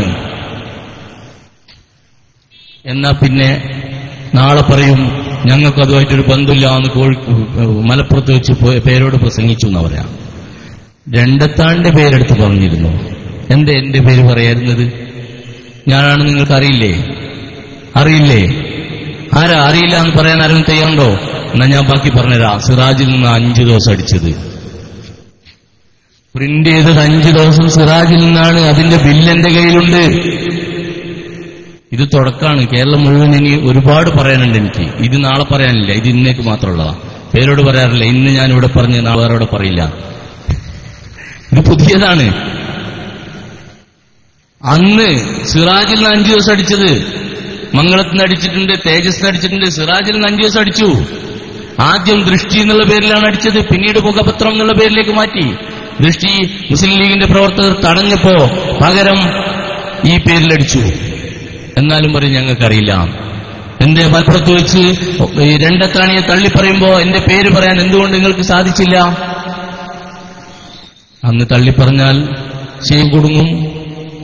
ഞാൻ തൊട്ട് ബാക്കിൽ പറയും ബാക്കി. അത് പേടിച്ച് എന്റെ പേര് പറഞ്ഞില്ല. മുഖപത്രം നിർത്തിയിട്ടില്ലല്ലോ, ഒരു ദിവസം കൂടി വേണം അടിക്കാമല്ലോ. ആരാ ഇതിനെ ഏൽപ്പിച്ചതെന്ന് പറഞ്ഞിട്ട് അത് പേടിച്ചിട്ടാണ്. പത്രക്കാരെ സാധാരണ എല്ലാവരും പേടിയില്ലാമല്ലോ. പിന്നെയും അറിയില്ല എന്നാണ് നിങ്ങൾ പറയുന്നതെങ്കിൽ, മർക്കസ് കോംപ്ലക്സിന്റെ തൊട്ടപ്പുറത്തെ ഭീമാ ജ്വല്ലറിയുള്ള ബിൽഡിംഗിലാണ് അതിന്റെ ഓഫീസ്. നിങ്ങളെങ്ങൾക്ക് ഒരുക്കി തന്നത്. നിഷേധിക്കാൻ പറ്റുമോ? ആ ബിൽഡിംഗ് പൊളിച്ചു മാറ്റിയിട്ടൊന്നുമില്ല, ഇപ്പോഴോടുണ്ട്. ആ റൂമും വേണം ഞാൻ കാണിച്ചു തരാം. എന്നിട്ടാണ് പാവപ്പെട്ട മുസ്ലിം ലീഗുകാരിൽ നിന്ന് തെരഞ്ഞെടുപ്പ് വരുമ്പോൾ ഞങ്ങളും നിങ്ങളാളാണെന്ന് പറഞ്ഞ് കൂടെ കൂടിയിട്ട് സമുദായത്തിന്റെ മുഖ്യധാരയായ സമസ്ത കേരള ജംഇയ്യത്തുൽ ഉലമയെയും മുസ്ലിം ലീഗിനെയും തെറ്റിക്കുക എന്നൊരു കുതന്ത്രം പ്രയോഗിക്കാൻ വേണ്ടി രംഗത്ത് വരുന്നത്. ഇത് നടക്കില്ല. കേരളത്തിലെ മുസ്ലിങ്ങൾക്ക് തിരിച്ചുകൊണ്ട് ഞാൻ എന്റെ അനുഭവം പറയട്ടെ. ഞാൻ ഇത്രത്തോളം ഈ അപജയത്തിന്റെ പ്രസ്ഥാനത്തിലാണെന്ന് തിരിച്ചറിഞ്ഞപ്പോ ബഹുമാനപ്പെട്ട ഹൈദർ അലി ശിഹാബ് തങ്ങളെ കാണാൻ വേണ്ടി എന്റെ ഒരു സുഹൃത്തിനെ കൂട്ടി പട്ടിക്കാട് ജാമിയയുടെ കീഴിലുള്ള ഇംഗ്ലീഷ് എഞ്ചിനീയറിംഗ് കോളേജിലേക്ക് പോയി. അവിടെ മഹാന്മാരായ ഉസ്താദുമാരുടെ സാന്നിധ്യത്തിൽ ഹൈദർ അലി ശിഹാബ് തങ്ങളും സ്വാദിഖ് അലി ശിഹാബ് തങ്ങളും ഉണ്ടായിരുന്നു. ഹൈദർ അലി ശിഹാബ് തങ്ങളോട് ഞങ്ങളുടെ വേദനകൾ പറഞ്ഞു. തങ്ങൾ ഇങ്ങോട്ട് ഞങ്ങൾ ഉപദേശിക്കും വിധം ഞങ്ങൾക്ക് പറഞ്ഞു തന്നു. കാന്തപുരത്തിന്റെ കച്ചവടത്തെ തിരിച്ചറിഞ്ഞതുകൊണ്ടാണ് വളരെ മുമ്പ് തന്നെ SSFന്റെ സ്ഥാനങ്ങൾ രാജിവെച്ച് ഞാൻ പുറത്തു വന്നത്. അന്ന് എനിക്കിത് ബോധ്യപ്പെട്ടിട്ടുണ്ട്. നിങ്ങൾക്കിപ്പോഴാണെങ്കിലും ഈ ഹൈദർ അലി ശിഹാബ് തങ്ങളാണ് കേരള മുസ്ലിങ്ങളുടെ ആത്മീയാചാര്യൻ എന്ന തിരിച്ചറിവ് കാന്തപുരത്തിനും അനുയായികൾക്കും ഉണ്ടാവുന്നത്. നന്ന് പാണക്കാട്ട് തറവാടിൽ നിന്നുള്ള ഇടപെടലില്ലായിരുന്നുവെങ്കിൽ കേരള മുസ്ലിങ്ങൾക്ക് ഈ നിലയിൽ ഇസ്സത്തോടെ ജീവിക്കാൻ കഴിയുമായിരുന്നില്ല എന്ന് കാന്തപുരം സമ്മതിക്കുന്നതാ. അത് കാന്തപുരം സമ്മതിക്കും. കേരളത്തിന്റെ പുറത്ത് ഗുജറാത്തിലാവട്ടെ തമിഴ്നാട്ടിലാവട്ടെ ഏത് സംസ്ഥാനത്ത് ചെന്നാലും പാണക്കാട്ട് തങ്ങന്മാർ നേതൃത്വം നൽകുന്ന രാഷ്ട്രീയ സാമൂഹിക നേതൃത്വവും സമസ്ത കേരള ജംഇയ്യത്തുൽ ഉലമയുടെ ആത്മീയ നേതൃത്വവും ഇല്ലായിരുന്നുവെങ്കിൽ അവരെപ്പോലെ കേരളവുമായിരുന്നു ആകുമായിരുന്നുവെന്ന് നമുക്ക് തെളിവുകൾ കൊണ്ട് മറ്റ് സംസ്ഥാനങ്ങൾ നോക്കിയാൽ കണ്ടാൽ മനസ്സിലാവുന്ന കാര്യമാണ്. ഈ നിലയിലുള്ള ഒരു ഐക്യവും ഒരു സാമൂഹിക ബന്ധവും ഇല്ലാതാക്കാനുള്ള ശ്രമം നിങ്ങളൊന്ന് ഓർമ്മിച്ചു നോക്കൂ. ഒരു 25 കൊല്ലം പിന്നിലേക്ക് പ്രായമുള്ളവർക്ക് ചിന്തിക്കാം. നിങ്ങളുടെ മഹല്ലിൽ സുന്നികളുടെ ഐക്യം എങ്ങനെയായിരുന്നു എന്ന്. നിങ്ങളുടെ മഹല്ലിൽ സുന്നികളുടെ പള്ളികൾ മുഴുവൻ കേന്ദ്രീകരിച്ചിരുന്നത് ഒരു മഹല്ല് ജമാഅത്തിന്റെ കീഴിലായിരുന്നില്ലേ? അല്ലേ? ഇന്നെങ്ങനെയുള്ളത്? ആരാ ഇത് വരുത്തിവെച്ചത്? കാന്തപുരമല്ലാതെ മറ്റാണ്. അത്രയും കാലം ഞങ്ങൾ അദ്ദേഹത്തിന്റെ പിന്നിൽ കൂടിയപ്പോഴൊക്കെ ഞങ്ങൾ തെറ്റിദ്ധരിച്ചിരുന്നത് ആദർശത്തിന് വേണ്ടി ഇവർ നിലകൊള്ളുന്നു എന്നായിരുന്നു. ഞാൻ ഓർത്തുപോവുകയാണ്. കാന്തപുരം AP അബൂബക്കർ മുസ്ലിയാർ നേതൃത്വം നൽകുന്ന പ്രസ്ഥാനത്തിന്റെ ആ കൂടെ നിന്ന് പ്രവർത്തിക്കുമ്പോഴുണ്ടാകുന്ന വലിയ തലവേദനകളിൽ ഒരു പ്രധാനപ്പെട്ട സംഭവം ഞാൻ ഓർത്തുപോവുകയാണ്. കേരളത്തിൽ വ്യാജകേശമെന്നും ഒറിജിനൽ കേശമെന്നും പറഞ്ഞ് ചർച്ചകൾ കൊടുമ്പിരി കൊണ്ടപ്പോ സമസ്ത ഇടപെട്ട് സമസ്ത തീരുമാനം പറഞ്ഞു. സമസ്തയുടെ തീരുമാനം SKSSF ഏറ്റുപറയുകയും കോഴിക്കോട് നിന്ന് ആരംഭിച്ച് കേരളം മുഴുവൻ വിപ്ലവാത്മകമായ സമരമുറകൾ ആവിഷ്കരിക്കുകയും ചെയ്തിട്ട് കേരള ജനങ്ങളെ ബോധ്യപ്പെടുത്തി ഏതാണ് സത്യം ഏതാണ് തീയതെന്ന്. ഈ സത്യത്തെയും അസത്യത്തെയും ബോധ്യപ്പെടുത്തി നിങ്ങൾ ഈ സമരമുഖം തുറന്നില്ലായിരുന്നുവെങ്കിൽ ഞങ്ങളെപ്പോലെയുള്ള ആളുകൾ എന്നോ അവിടെ തന്നെയാകുമായിരുന്നു. SKSSF നടത്തിയ സമരങ്ങളാണ് ഞങ്ങളെപ്പോലെയുള്ള ആളുകൾ സത്യത്തിലേക്ക് കടന്നു വരാൻ കാരണമായത്. ഇനിയും ഈ സമരമുഖങ്ങളുമായി മുന്നോട്ടു പോകണമെന്നാണ് എനിക്ക് അഭ്യർത്ഥിക്കാനുള്ളത്. ഈ വിഷയത്തിൽ കാന്തപുരം AP അബൂബക്കർ മുസ്ലിയാരുമായി ബന്ധപ്പെട്ട് ഏറ്റവും അടുത്ത് ഈ വിഷയം കൈകാര്യം ചെയ്ത ഒരാൾ കൂടിയാണ് ഞാൻ. കാന്തപുരം AP അബൂബക്കർ മുസ്ലിയാർ പറഞ്ഞു, ബോംബെയിലെ ജാലിയൻവാലയിൽ നിന്ന് എനിക്കൊരു കേശം ലഭിച്ചു. കാന്തപുരം അത് പറഞ്ഞപ്പോൾ കേരളത്തിലെ ജനങ്ങൾ ഒന്നും മിണ്ടിയില്ല. ഒരു കാലഘട്ടത്തിൽ സമസ്തയും പറഞ്ഞില്ല, SKSSFും പറഞ്ഞില്ല, SYSും പറഞ്ഞില്ല. അക്കാലത്ത് പൊന്മള പോയിട്ട് അവിടുത്തെ വെള്ളം കുടിച്ചിട്ടുണ്ട്, വാങ്ങിയിട്ടുണ്ട്, ഇല്ല എന്ന് ഞാൻ പറയുന്നില്ല. ആദ്യത്തെ വർഷം പോയി കുടിച്ചിട്ടുണ്ട്. പക്ഷെ 6ാമത്തെ വർഷമാണ് ഹമീദ് ഫൈസി രംഗത്ത് വന്ന് ചോദ്യങ്ങൾ ചോദിക്കാൻ തുടങ്ങിയത്. അതിനും കാരണം സി ഫൈസി ആയിരുന്നു, മരുമകൻ കാന്തപുരത്തിന്റെ. ഇങ്ങനെ ചോദ്യങ്ങൾ ഉയർന്നപ്പോ കേരളത്തിൽ ചർച്ചകൾ വന്നു, വ്യവസ്ഥകളുണ്ടായി. കേരളത്തിൽ പല സ്ഥലത്തും ഖണ്ഡന പ്രഭാഷണങ്ങൾ നടന്നു. ഈ പ്രഭാഷണങ്ങൾ നടക്കുന്ന കൂട്ടത്തിൽ പ്രഭാഷണത്തിൽ സനദ് ചോദ്യങ്ങൾ ഉയർന്നു വന്നപ്പോ കോട്ടക്കൽ വെച്ച് കാന്തപുരം AP അബൂബക്കർ മുസ്ലിയാർ തന്നെ ഒരു സനദ് വായിച്ചു. 45ഓളം ആളുകൾ വരുന്നൊരു സനദ്. ആ സനദിൽ കാന്തപുരം AP അബൂബക്കർ മുസ്ലിയാർ വായിച്ച സനദിൽ കാന്തപുരത്തിന് കൈമാറിയ ആളുകൾ പരമ്പര വായിച്ചപ്പോ ആദ്യം വായിച്ചത് മുഹമ്മദ് ഇക്ബാൽ ജാലിയവാല എന്ന ദൊറാജിവാലയാണ്. പക്ഷേ കഴിഞ്ഞ മാസം പേരോട് അബ്ദുറഹ്മാൻ സക്കാഫി മുതലക്കുളത്ത് വെച്ച് വായിച്ചപ്പോ ജോറാജിവാല മേലേന്ന് പോയി, ജാലിയവാല മേലേന്ന് പോയി, പിന്നെ ഒരു വ്യക്തി മാത്രം താഴെ. പേരോട് അവിടുത്തെ കൂട്ടി നോക്കിയപ്പോ അയാൾക്ക് 35 ആളെ കിട്ടുന്നുള്ളൂ. 32 അല്ലെങ്കിൽ 35 അങ്ങനെ നമുക്ക് പറയുന്നത്. ബാക്കി 10 പേർ മുപ്പത് പോയി. എവിടെ പോയി ഈ സനദിലെ 10 പേർ? അതിലും അഴിമതി ഉണ്ടാവോ? മനസ്സിലാവുന്നില്ല. 45 ആളുകളുടെ പേര് ഞാനും കണ്ടിട്ടുണ്ട്, ഞങ്ങളൊക്കെ കൈകാര്യം ചെയ്തതാണ്. ഈ 45 ആളുകളുടെ പേരിൽ നിന്ന് ജാലിയവാല ഒഴിവാക്കിയതിന്റെ പിന്നിലുള്ള രഹസ്യം എനിക്കറിയാം. ആ രഹസ്യം ഇവിടെ നടപ്പിലാക്കാൻ ഏതായാലും നിങ്ങൾക്ക് അവസരം കിട്ടില്ല. അതിനു മുമ്പ് ഞങ്ങളൊക്കെ അത് പറഞ്ഞു കഴിഞ്ഞു. അപ്പൊ ഞാനിങ്ങനെ ജാലിയവാലയുമായി കാന്തപുരത്തിന്റെ ബന്ധം അന്വേഷിച്ചു. ജാലിയവാലിന്റെ അടുത്ത് പോയി. ജാലിയവാലിന്റെ അടുത്ത് കേരളത്തിൽ നിന്ന് പോയ 3 വിഭാഗങ്ങളുള്ളത്.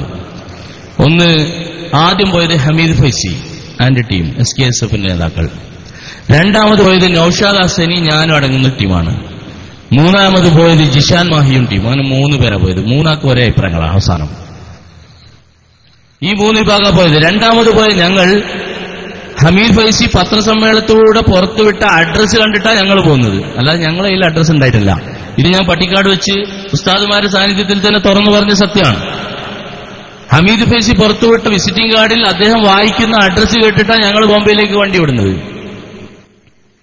അവിടെ എത്തി ജാലിയവാലയോട് ചോദിച്ചു, ഷെയ്ഖ് അബൂബക്കറിനെ അറിയോ?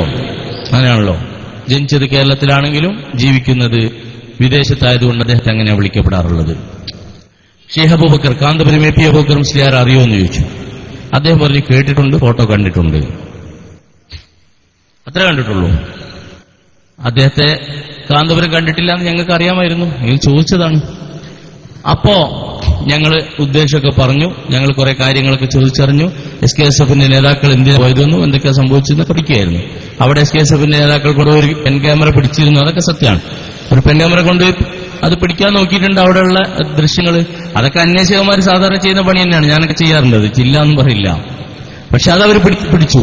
പക്ഷെ അത് പിടിച്ചപ്പോഴും വേറെയും ക്യാമറകൾ, പെൻ ക്യാമറകൾ ഉണ്ടായിരുന്നു എന്നുള്ളൊരു സത്യം ഉണ്ടായിരുന്നു. അതവർ കണ്ടിട്ടില്ലായിരുന്നു. അതുകൊണ്ടാണ് മറ്റു ദൃശ്യങ്ങൾ പുറത്തു വന്നത്. അങ്ങനെ ആ പെൻ ക്യാമറയിലൂടെയുള്ള ദൃശ്യങ്ങളൊക്കെ പുറത്തു വന്നതിനെ പറ്റിയൊക്കെ സംസാരിച്ച് ഞങ്ങൾ കുറെ ബോധ്യപ്പെട്ടതിന് ശേഷം നേരെ ഞങ്ങൾ കാന്തപുരത്തെ വിളിച്ചു പറഞ്ഞു, ഞങ്ങൾ ഇവിടെയുണ്ട്, നിങ്ങൾ ഇവിടെ വരണം, നിങ്ങളെ കാണണമെന്ന് ഇദ്ദേഹം ആഗ്രഹം പ്രകടിപ്പിക്കുന്നുണ്ടെന്ന് പറഞ്ഞു. കാന്തപുരം പറഞ്ഞു, ഞാൻ പോകാം. അങ്ങനെ ഞങ്ങൾ പോയതിന് 3 ദിവസം ശേഷം അല്ലെങ്കിൽ 2 ദിവസത്തിന് ശേഷം കാന്തപുരം ബോംബെയിലേക്ക് പോയി. കാന്തപുരം ബോംബെയിൽ പോയിട്ട് ജാലിയവാല ആദ്യമായി അന്നാണ് കാന്തപുരം കാണുന്നത്. കാന്തപുരം ആദ്യമായും അവസാനമായും അന്ന് തന്നെയാണ് കണ്ടത്. അതിനുശേഷം അതിനു മുമ്പും അദ്ദേഹം കണ്ടിട്ടില്ലായിരുന്നു. പക്ഷെ അന്ന് തുടങ്ങിയ ബന്ധം ഞാൻ ആ ബന്ധം വികസിപ്പിച്ചെടുത്തു. മറ്റുള്ളവർ ബന്ധം പോയി. ഞാൻ അയാളുമായി 60 ദിവസത്തെ ബന്ധമുണ്ട്. പല സമയങ്ങളിലായി അവിടെ പോയി ഉണ്ടാക്കിയെടുത്ത 60 ദിവസത്തെ ബന്ധം. അതുകൊണ്ട് തന്നെ അദ്ദേഹത്തെക്കുറിച്ച് വല്ലതും ഞാൻ പറയേണ്ടി വന്നാൽ ഞാൻ അതിന്റെ ഏറ്റവും ആധികാരികത എന്റെ തന്നെയാണ്. കാന്തപുരവും സംഭവിക്കുന്നത്. അങ്ങനെ ഞാൻ അദ്ദേഹത്തിന്റെ അടുത്ത് നിന്ന് എല്ലാ കാര്യങ്ങളും പഠിച്ചെടുത്തു. പക്ഷേ എല്ലാം രേഖകളാക്കി ഒന്നും മാറ്റിയില്ലായിരുന്നു. ഈ പത്രങ്ങളുടെ ചാനലുകളുടെ മുന്നിൽ പുറത്തുവിട്ടതിന് ശേഷം ഞാൻ വീണ്ടും പോയി 12 ദിവസത്തോളം ഞാൻ അവിടെ നിന്നു. ഇവിടെ ഒരാഴ്ച ചാനലുകളൊക്കെ ആയിട്ട് ഇവിടെ ഒരാഴ്ച കഴിഞ്ഞു കൂടിയിട്ട് ഞാൻ ബോംബെയിലേക്ക് പോയി 12 ദിവസം അവിടെ നിന്നു. ഈ 12 ദിവസങ്ങളിൽ എനിക്ക് ആവശ്യമുള്ള എല്ലാ രേഖകളും ഞാൻ സമാഹരിച്ചു. അത് ഞാൻ ജാലിയവാലിനോട് ചോദിച്ചു, കാന്തപുരം എ പി അബൂബക്കർ മുസ്ലിയാർ ഷേഖ് അബൂബക്കറിന് നിങ്ങൾ സനദ് കൊടുത്തിട്ടുണ്ടോ? അദ്ദേഹം പറഞ്ഞു, ഞാൻ സനദ് കൊടുത്തിട്ടില്ല. ഇത് SSFകാർ മറുപടി പറയാൻ സാധ്യതയുണ്ടെങ്കിൽ ഞാൻ ഈ പറയുന്നത് മുതൽ തുടങ്ങണം. ഇതുവരെയുള്ള നിങ്ങൾ പറഞ്ഞില്ലെങ്കിലും പ്രശ്നമില്ല, പക്ഷെ ഇത് പറയാതെ പോരുത്. വേറെ എന്ത് നിങ്ങൾ പറഞ്ഞാലും പ്രശ്നമില്ല, ഇത് പറയണം. ഞാൻ ഇനി പൂർത്തിയാക്കുന്ന ഈ ഒരു സംഭവം നിങ്ങൾ പറയാതെ പോകരുത്. പറയാതെ പോയാൽ എന്തെങ്കിലും പറഞ്ഞിട്ട് കാര്യമില്ല, ഇതിന് കൃത്യമായ മറുപടി പറയാതെ പോയാൽ ഈ കൂടി ജനങ്ങളും നിങ്ങളുടെ പ്രവർത്തകരുടെയും മനസ്സിനുള്ളിൽ, ഈമാനുള്ള കുട്ടികളുടെ മനസ്സിനുള്ളിൽ ഇത് പതിയുമെന്ന് ഉറപ്പുണ്ട്. ഈമാനുണ്ടെങ്കിൽ പതിയും. ഇത് കേട്ടോളൂ, അള്ളാഹുവിനെ സാക്ഷി നിർത്തിയിട്ടാണ് ഞാൻ പറയുന്നത്. പിന്നെ വെല്ലുവിളിച്ചിട്ട് അങ്ങനൊന്നും ഇല്ലാന്ന് പറഞ്ഞാലല്ലേ അപ്പൊ തെളിവും വരും, ആളും വരും, പിന്നെ നിങ്ങളെ സാധനം തന്നെ പൊളിയുന്നൊരു രൂപയോടെ കാണുകയും ചെയ്യും. വെല്ലുവിളിച്ചോളൂ, തന്റെ ഇടത്തോടെ വെല്ലുവിളിക്കാൻ അവസരം തരാണ്. ജാലിയവാല പറഞ്ഞു, ഞാൻ സനദ് കൊടുത്തിട്ടില്ല. അപ്പൊ ഞാൻ അദ്ദേഹത്തിന് എന്റെ കയ്യിലുള്ള സനദ്, നമ്മൾ സൂക്ഷിക്കുന്ന സനദ് കാണിച്ചു കൊടുത്തു. അയാൾ പറഞ്ഞു, ഇതെന്റേതല്ല, ഞാൻ അങ്ങനെ കൊടുത്തിട്ടില്ല. എന്റെ ഒരു ഷെജറുണ്ട്, അത് കണ്ടോളൂ എന്ന് പറഞ്ഞിട്ട് ചുമരിന്റെ മേലെ തൂക്കിയിട്ട് അയാളെ കുടുംബപരം വരാം. അപ്പൊ ഞാൻ അയാളോട് ചോദിച്ചു, നിങ്ങൾക്ക് ഈ ഷെയർ തന്നത് കിട്ടിയത് ഏത് വഴിയാണ്? എന്റെ കുടുംബ പരമ്പരയിലൂടെയാണെന്ന് പറഞ്ഞു. എന്തായാലും എന്റെ കുടുംബ പരമ്പരയിൽ ജിഫ്രി തങ്ങൾ വരില്ല, ഒരിക്കലും വരില്ല. കാരണം ഞാൻ സാധാരണക്കാരനാണ്, തങ്ങൾ വേറെ എവിടെയോ ഉള്ള ആളുമാണ്, ഒരു ബന്ധമില്ല. പക്ഷെ ഈ സനദിൽ നോക്കുമ്പോൾ ജാലിയവാലിന്റെ വാപ്പാന്റെ പേരല്ല കാണുന്നത്. പാരമ്പര്യമായിട്ട് കിട്ടിയതാവുമ്പോൾ വാപ്പാന്റെ പേര് വേണ്ട രണ്ടാമത്. അങ്ങനെ തന്നെയാണല്ലോ, ഞാൻ ഒരാൾക്കൊരു സാധനം കൊടുത്താൽ ഞാൻ ആർക്കാണോ കൊടുത്തത് അയാളുടെ പേരും എന്റെ പേരുമാണ് ഉണ്ടാവുക. അതിന്റെ ഇടയിൽ എന്റെ ഉപ്പാന്റെ പേരല്ല ഉണ്ടാവുക. അല്ലെങ്കിൽ എന്റെ ഉപ്പ എനിക്കൊരു സാധനം തന്നാൽ അതിന്റെ ഇടയിൽ എന്റെ നാട്ടുകാരനായ കമ്മിറ്റി പ്രസിഡന്റിന്റെ പേരല്ല വരിക. സനദ് എന്ന് പറഞ്ഞാൽ അങ്ങനെ തന്നെ വരേണ്ടത്. അങ്ങനെയുള്ള സത്യസന്ധക്കുള്ള ഒരു പരമ്പരയല്ലേ.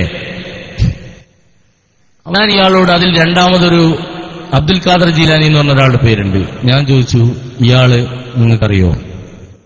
അപ്പോ ജാലിയവാല പറഞ്ഞു, എനിക്ക് അയാളറിയില്ല. അപ്പൊ പിന്നെ അത് കുടുങ്ങിയില്ലേ? ഇനി ഇതിന്റെ താഴോട്ട് നോക്കിയിട്ട് കാര്യമുണ്ടോ? രണ്ടാമത്തെ ആളെ ജാലിയവാലന്റെ പേരിന്റെ തൊട്ട് താഴെയുള്ള ആളുടെ പേര് ചോദിച്ചപ്പോ ജാലിയവാല പറയാണ്, അയാൾ എനിക്കറിയില്ല. പിന്നെ ഞാൻ അടുത്ത സ്റ്റെപ്പിലേക്ക് നീങ്ങി, മറ്റു ചർച്ചകളൊക്കെ ആക്കി നീങ്ങി. പിറ്റേന്ന് വൈകുന്നേരം രാത്രിയാണ് സംസാരങ്ങൾ എപ്പോഴും അയാളുമായിട്ട് നടക്കുക. പിറ്റേന്ന് ഉച്ചയ്ക്ക് ശേഷം ആരിഫ് ബറക്കാത്തി എന്ന വ്യക്തിയുണ്ട്, മർക്കസിൽ കൊണ്ടുകൊടുത്ത ഒരാള്. ബറക്കാത്തി സയ്യിദന്മാരിലൂടെ കിട്ടിയതാണ് കാന്തപുരം പ്രസംഗിക്കാറുള്ളത്. ആ ആരിഫ് ബറക്കാത്തി ആദ്യം അദ്ദേഹത്തെക്കുറിച്ച് അന്വേഷിച്ചു. അദ്ദേഹത്തോട് തന്നെ, നിങ്ങൾ ബറക്കാത്തി സയ്യിദാണോ? അയാൾ പറഞ്ഞു, ഞാൻ സാധാരണ നിങ്ങളെപ്പോലത്തൊരു നാടനാണ്, അയാൾ സയ്യിദുമല്ല. നിങ്ങൾ കാന്തപുരത്തിന്റെ സീഡി, പ്രസംഗത്തിന്റെ സീഡി എടുത്തു നോക്കൂ. ആരിഫ് ബറക്കാത്തി എന്നാലും പറയുന്നില്ല, ബറക്കാത്തി സയ്യിദന്മാരുടെ മാർഹറ ഷരീഫിൽ. അതേതാ പ്രസംഗം എന്നറിയോ? നമ്മുടെ ജാഗരണ സമ്മേളനം. ഞാൻ പറഞ്ഞില്ലേ, പൊന്നാനി തെരഞ്ഞെടുപ്പിന് ശേഷം മലപ്പുറത്ത് നടത്തിയ പ്രസംഗത്തിലാണ് കാന്തപുരം ഇത് പറയുന്നത്. മാർഹറ ഷരീഫിലൂടെ അവിടെ അന്ത്യവിശ്രമം കൊള്ളുന്ന ഖുതുബുദ്ദീനുൽ ഫിർദൗസി. ഇനി ഖുതുബുദ്ദീനുൽ ഫിർദൗസി ആരാന്നുള്ള അന്വേഷണം നടക്കുന്നുണ്ട്, അത് പൂർത്തിയാവുമ്പോൾ ബാക്കി കൂടി ക്ലിയർ ആവും. അങ്ങനെ ഞാൻ ജാലിയവാല സയ്യിദല്ല. അപ്പൊ പിന്നെ ഏത് സയ്യിദന്മാരാണ് ഈ പരമ്പരയിൽ വരുന്നത്? ബറക്കാത്തിയും സയ്യിദല്ല. അങ്ങനെയാണെങ്കിൽ ഇവിടെ എത്ര പേരിങ്ങനെയൊക്കെ കിട്ടും? നമ്മളെ ജമാഅത്ത് ഇസ്ലാമിന്റെ നേതാവ് ഷെയ്ഖ് മുഹമ്മദ് ഉണ്ട്. ഷെയ്ഖ് മുഹമ്മദ് ആരാണ്? ജമാഅത്ത് ഇസ്ലാമി നേതാവാണ്. ഷെയ്ഖ് എന്ന പേര് കേട്ടിട്ട് നാളെ കാന്തപുരം പറയില്ലേ അയാളത്തെ ത്വരീഖത്തിന്റെ ഷെയ്ഖാണ്? ഈ കോലത്തിലാണ് അങ്ങനെ പറയേണ്ടി വരൂലേ? അങ്ങനെ പേരിൽ എന്തെങ്കിലും കിടക്കുമ്പോഴേക്ക് അയാളെ പിടിച്ച് സയ്യിദാക്കാൻ പറ്റുമോ? അപ്പൊ ഇങ്ങനെ ഈ ഒരു പേരുണ്ടാക്കി വെച്ച ഇയാളെ നേരെ കണ്ടുമുട്ടി. അയാളോട് ചോദിച്ചു. അയാളോട് കുറെ കാര്യങ്ങളൊക്കെ പറഞ്ഞ് ലഭിക്കേണ്ട വിധത്തിൽ തന്നെ സംസാരിച്ചപ്പോൾ അയാൾ സത്യം തുറന്നു പറഞ്ഞു. അയാൾ പറഞ്ഞു, മർക്കസിൽ ഞാൻ തന്നെയാണ് ഇത് കൊണ്ടുകൊടുത്തത്. ജാലിയവാലയിൽ നിന്നാണ് എനിക്ക് കിട്ടിയെന്ന് അയാൾ എന്നോട് പറഞ്ഞിട്ടുണ്ട്. പക്ഷെ വേറെ കുറെ ഭാഗങ്ങളെ പറയേണ്ടത് പിന്നെ നമുക്ക്, അത് അടുത്ത ഘട്ടം. ഇത് കഴിഞ്ഞാൽ ഈ വെല്ലുവിളിക്ക് കഴിയുമ്പോൾ ഇനിയുണ്ടാവില്ല അടുത്ത്. ഞാൻ പറഞ്ഞില്ല, 60 ദിവസത്തെ ബന്ധവും 26 കൊല്ലത്തെ പ്രവർത്തന പരിചയം ഉണ്ടാവുമ്പോ ഇപ്പൊ തീരൂല്ലല്ലോ പറഞ്ഞാൽ. ഇതേ ഒരു കൊല്ലം പറഞ്ഞാൽ പോലും ഒരു 5 മാസം പൂർത്തിയാവില്ല. ഇപ്പൊ ആ സംഘത്തിലുള്ളു ഇനി എന്ത് ചെയ്യുമെന്നുള്ള. അപ്പോ ഇയാളോട് കാര്യങ്ങൾ ചോദിച്ചപ്പോൾ ഇയാൾ പറഞ്ഞു, ഇവിടെ SKSFന്റെ ആളുകൾ പോലുള്ള ആളുകൾ, അദ്ദേഹത്തിന് SKSF ഒന്നും അറിയില്ല, ഇവിടെയുള്ള ആളുകൾ ദുഷ്മൻ ലോക് ഇങ്ങനെ കാന്തപുരത്തിനെതിരെ പലതും പറയുന്നുണ്ട്, ഇത് വ്യാജാണെന്നൊക്കെ പറയുന്നുണ്ട്. അപ്പോ കാന്തപുരം സനത് ചോദിച്ചിട്ടുണ്ട്, ജാലിയവാലയ്ക്ക് 2 ലക്ഷം രൂപയെങ്കിലും കൊടുക്കാം, സനത് തരാൻ പറയണം എന്ന് പറഞ്ഞു. അങ്ങനെ ജാലിയവാലയോട് അന്വേഷിച്ചപ്പോൾ ജാലിയവാല പറഞ്ഞു, ഞാൻ സനത് തരൂല്ല, എന്റെ കയ്യിൽ സനതില്ല, ഇല്ലാതായപ്പോ കൊടുക്കുകയില്ലല്ലോ. പേരോടിനോടാ ചോദിച്ചിരുന്നെങ്കിൽ പേരോട് പറയുമായിരുന്നു, പൈസ ഇവിടെ വരട്ടെ, സനത് ഇൻഷാ അല്ലാഹ് കുറ്റാടിയിലേക്ക് ഇവിടെ, അങ്ങനെ പറയുമായിരുന്നു. പക്ഷെ ജാലിയവാല ആ സാധുവിന് കച്ചവടം അറിയണ്ടേ? അതല്ലേ ഹമീദ് ഫൈസി പറഞ്ഞത്, അയാൾ കച്ചവടം ചെയ്യുന്നില്ല, 5000 റുപ്യാണ് അയാൾ വാങ്ങിയത്. അയാൾ ഒറിജിനൽ ഇതുപോലത്തെ ഒരു കച്ചവടക്കാരനെങ്കിൽ 50,000 വാങ്ങുമായിരുന്നു. അയാൾക്ക് തിരിഞ്ഞിട്ടില്ല, തിരിഞ്ഞാണ് നമ്മളെ കേരളക്കാരനാണ്. അതിന്റെ പൊതുവെ അങ്ങനെ തന്നെയല്ലേ, കച്ചവടം മനസ്സിലായ കേരളക്കാരനായിരിക്കില്ലേ. അപ്പോ ഇയാള് പറഞ്ഞു സനദില്ല. അപ്പൊ വീണ്ടും കാന്തപുരം പറഞ്ഞു 5 ലക്ഷം കൊടുക്കാന്ന് പറയാം. അങ്ങനെ 5 ലക്ഷം രൂപ ഓഫർ ചെയ്തു. അപ്പോഴും ഇയാളെ മറദൈവ, വേറൊരു മറുപടിയില്ല. അതും കാന്തപുരത്തെ വിളിച്ചറിയിച്ചപ്പോ കുതന്ത്രശാലികളിൽ ഏറ്റവും വലിയ കുതന്ത്രശാലിയായി കേരളത്തിൽ പരിചയപ്പെടുത്തപ്പെട്ട കാന്തപുരം AP അബൂബക്കർ മുസ്ലിയാർ പറഞ്ഞു, എന്നാ പിന്നെ ബോംബെയിൽ ആരുടെയെങ്കിലും കയ്യിൽ ഷാർ മുബാറക് ഉണ്ടെങ്കിൽ അതിന്റെ സനദങ്ങളൊന്ന് വാങ്ങിയുടെ കൊണ്ടു തന്നാൽ മതി എന്ന് പറഞ്ഞു. ആരിഫ് ബറക്കാത്തി ആ പണിയേൽപ്പിച്ചു. ആരിഫ് ബറക്കാത്തി അന്വേഷിച്ചിങ്ങനെ നടന്നപ്പോ ആരിഫ് ബറക്കാത്തിക്ക് ഒരാളെ കിട്ടി, ഗുലാം അബ്ദുൽ ഖാദർ ജീലാനി റളിയല്ലാഹു ചെല്ലണ്ട, ഇത് ബോംബെയിലുള്ള ഒരാളാ. ഗുലാം അബ്ദുൽ ഖാദർ ജീലാനിയെ കിട്ടി. ഗുലാം അബ്ദുൽ ഖാദർ ജീലാനിയോട് പറഞ്ഞു വിഷയങ്ങൾ, വേറെന്തൊക്കെയോ കാര്യങ്ങൾ പറഞ്ഞ് ബോധ്യപ്പെടുത്തിയിട്ട് ഈ കാര്യം പറഞ്ഞ അയാൾ കൊടുക്കൂലല്ലോ.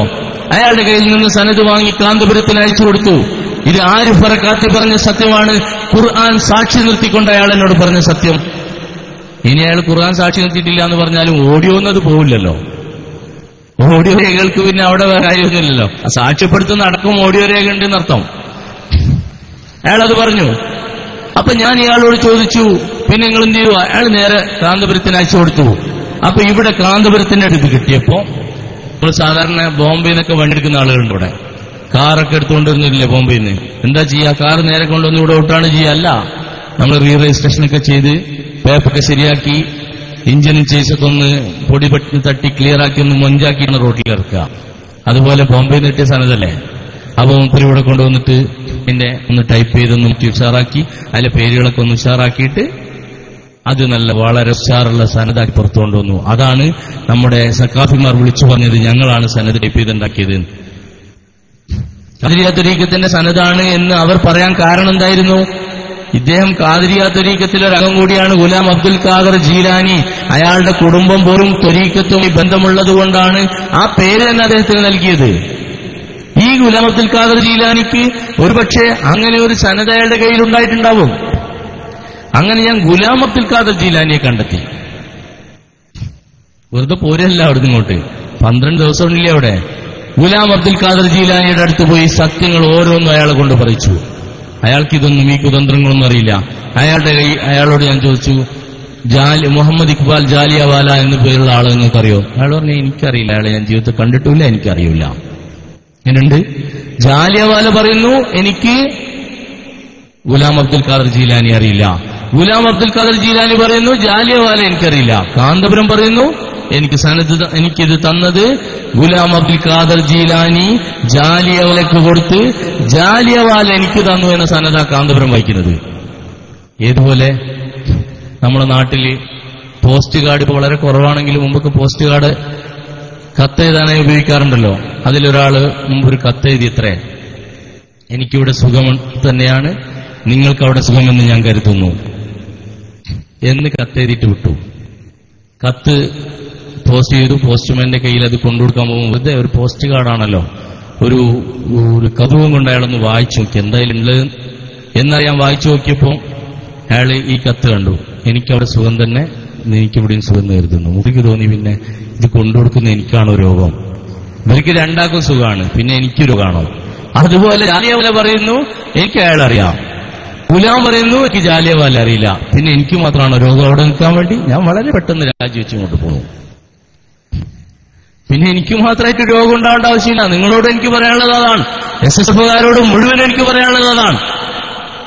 ഈ സനദിൽ രണ്ടാമത് പറയുന്ന ആളുടെ പേര് മുതൽ ഇങ്ങോട്ടേക്ക് തുടങ്ങിയുള്ളത് മുഴുവൻ വേറെ ഒരാളുടെ സനദാ. ജാലിയവാലന്റെ സനദല്ലാതെ എന്ന് ഞാൻ വെല്ലുവിളിക്കുന്നു. ഇതിന് ജാലിയവാല എനിക്ക് സാക്ഷിയാണ്, ഗുലാം സാക്ഷിയാണ്, അതുപോലെ ഒരുപാട് സാക്ഷി വേറെ ഇനി പേര് പറയാത്തതുണ്ട്. അങ്ങനെയുണ്ടല്ലോ, പേര് പറയാൻ ഇഷ്ടപ്പെടാത്ത സ്ത്രീ 20 രൂപ എന്നൊക്കെ പറഞ്ഞതുപോലെ ഞാൻ ഇപ്പോൾ പേര് പറയാൻ ആഗ്രഹിക്കാത്ത കുറെ ആളുകൾ. ഈ ആളുകളെയൊക്കെ സാക്ഷി നിർത്തിയിട്ട് ഞാൻ ചോദിക്കാം, ഞാൻ നിങ്ങളോടൊരു കണക്ക് കൂട്ടാൻ പറയാം. എന്റെ ഓൺലൈൻ സുഹൃത്തുക്കൾ സ്ഥിരം കേൾക്കുന്ന കണക്കായതുകൊണ്ട് നിങ്ങൾ തൽക്കാലം ക്ഷമിച്ചിരിക്കും. ഞാൻ ഒരു കണക്ക് കൂട്ടാൻ പോകും. എല്ലാവരുടെ കയ്യിൽ കാൽക്കുലേറ്റർ ഉണ്ടാവുമല്ലോ, മൊബൈലിൽ കാൽക്കുലേറ്റർ എടുത്ത് വെച്ചോളൂ, കറക്റ്റ് നോക്കിക്കോളൂ, കണക്ക് തെറ്റരുത്. മാത്തമാറ്റിക്സിലെ സമവാക്യങ്ങളെ പോലും തിരിച്ചടിക്കുന്ന ഒരു പുതിയ കണക്കാണ്. ഇന്ന് 70 വയസ്സുള്ള, അടിച്ചോളൂ, അടിച്ചു നോക്കിക്കോ, അത് കിട്ടും, കണക്ക് കിട്ടും. പ്ലസ് മൈനസൊക്കെ ഇട്ടിട്ട് വരേണ്ട ഒരു കണക്കാണ്. ഇന്ന് 70 വയസ്സുള്ള ജാലിയവാലക്ക് 40 വർഷം മുമ്പ് ഇന്ന് 27 വയസ്സുള്ള ഗുലാം അബ്ദുൽ ഖാദർ ജീലാനി ഷെയർ കൈമാറിയത്രേ? കണക്ക് മനസ്സിലായില്ല. ഇന്ന് 70 വയസ്സുള്ള ജാലിയവാലക്ക് 40 വർഷം മുമ്പ് ഇന്ന് 27 വയസ്സുള്ള ഗുലാം അബ്ദുൽ ഖാദർ ജീലാനി ഷെയർ കൈമാറി എന്നാണ് കാന്തപുരം സനദിലൂടെ വ്യക്താക്കുന്നത്. അപ്പൊ എവിടുന്നായിരിക്കും ഇത് കൈമാറിയിട്ടുണ്ടാവുക? ആലമുൽ അർവാഹ്ന്നായിരിക്കൂലേ? ചിരിച്ചു നോക്കൂ. ഗുലാം അബ്ദുൽ ഖാദർ ജനിച്ചിട്ട് 27 കൊല്ലമായിട്ടുള്ളൂ, പക്ഷെ അയാൾ 40 കൊല്ലം മുമ്പ് കൊടുത്തിട്ടുണ്ട്. അപ്പൊ എന്നെ പറ്റിയൊക്കെ പറയുമ്പോൾ എന്തൊക്കെ പറയാം? ഒരു 600 കൊല്ലം മുമ്പ് പോർച്ചുഗീസുകാരും ബ്രിട്ടീഷുകാരൊക്കെ വരുന്നതിന് മുമ്പ് തന്നെ അവർ വരാതിരിക്കാൻ പലതും ഞാൻ ചെയ്തിരുന്നു എന്നൊക്കെ എനിക്ക് പറഞ്ഞൂടെ? ഇങ്ങനെ ഇതാണ് സനദിന്റെ ആകത്തുക. SSFകാരോട് ഞാനിത് തമാശയായിട്ട് പറഞ്ഞതല്ല, എല്ലാവർക്കും ബോധ്യപ്പെടുന്ന ഭാഷ ഞാനിതിന് ഉപയോഗിച്ചു എന്ന് മാത്രമേ ഉള്ളൂ.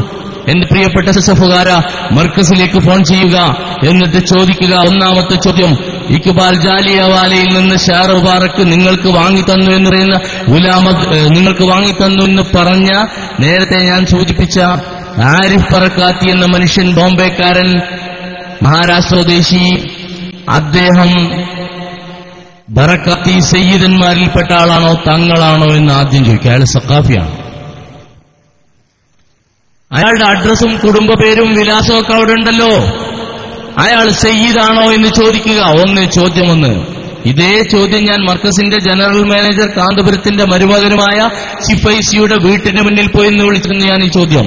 അന്ന് ഞാൻ പറഞ്ഞിരുന്നു, ഇവിടെ നിന്ന് ഞാൻ ബെല്ലടിച്ചാൽ മർക്കസിൽ കേൾക്കുമെന്ന് എനിക്ക് ഉറപ്പുണ്ട്.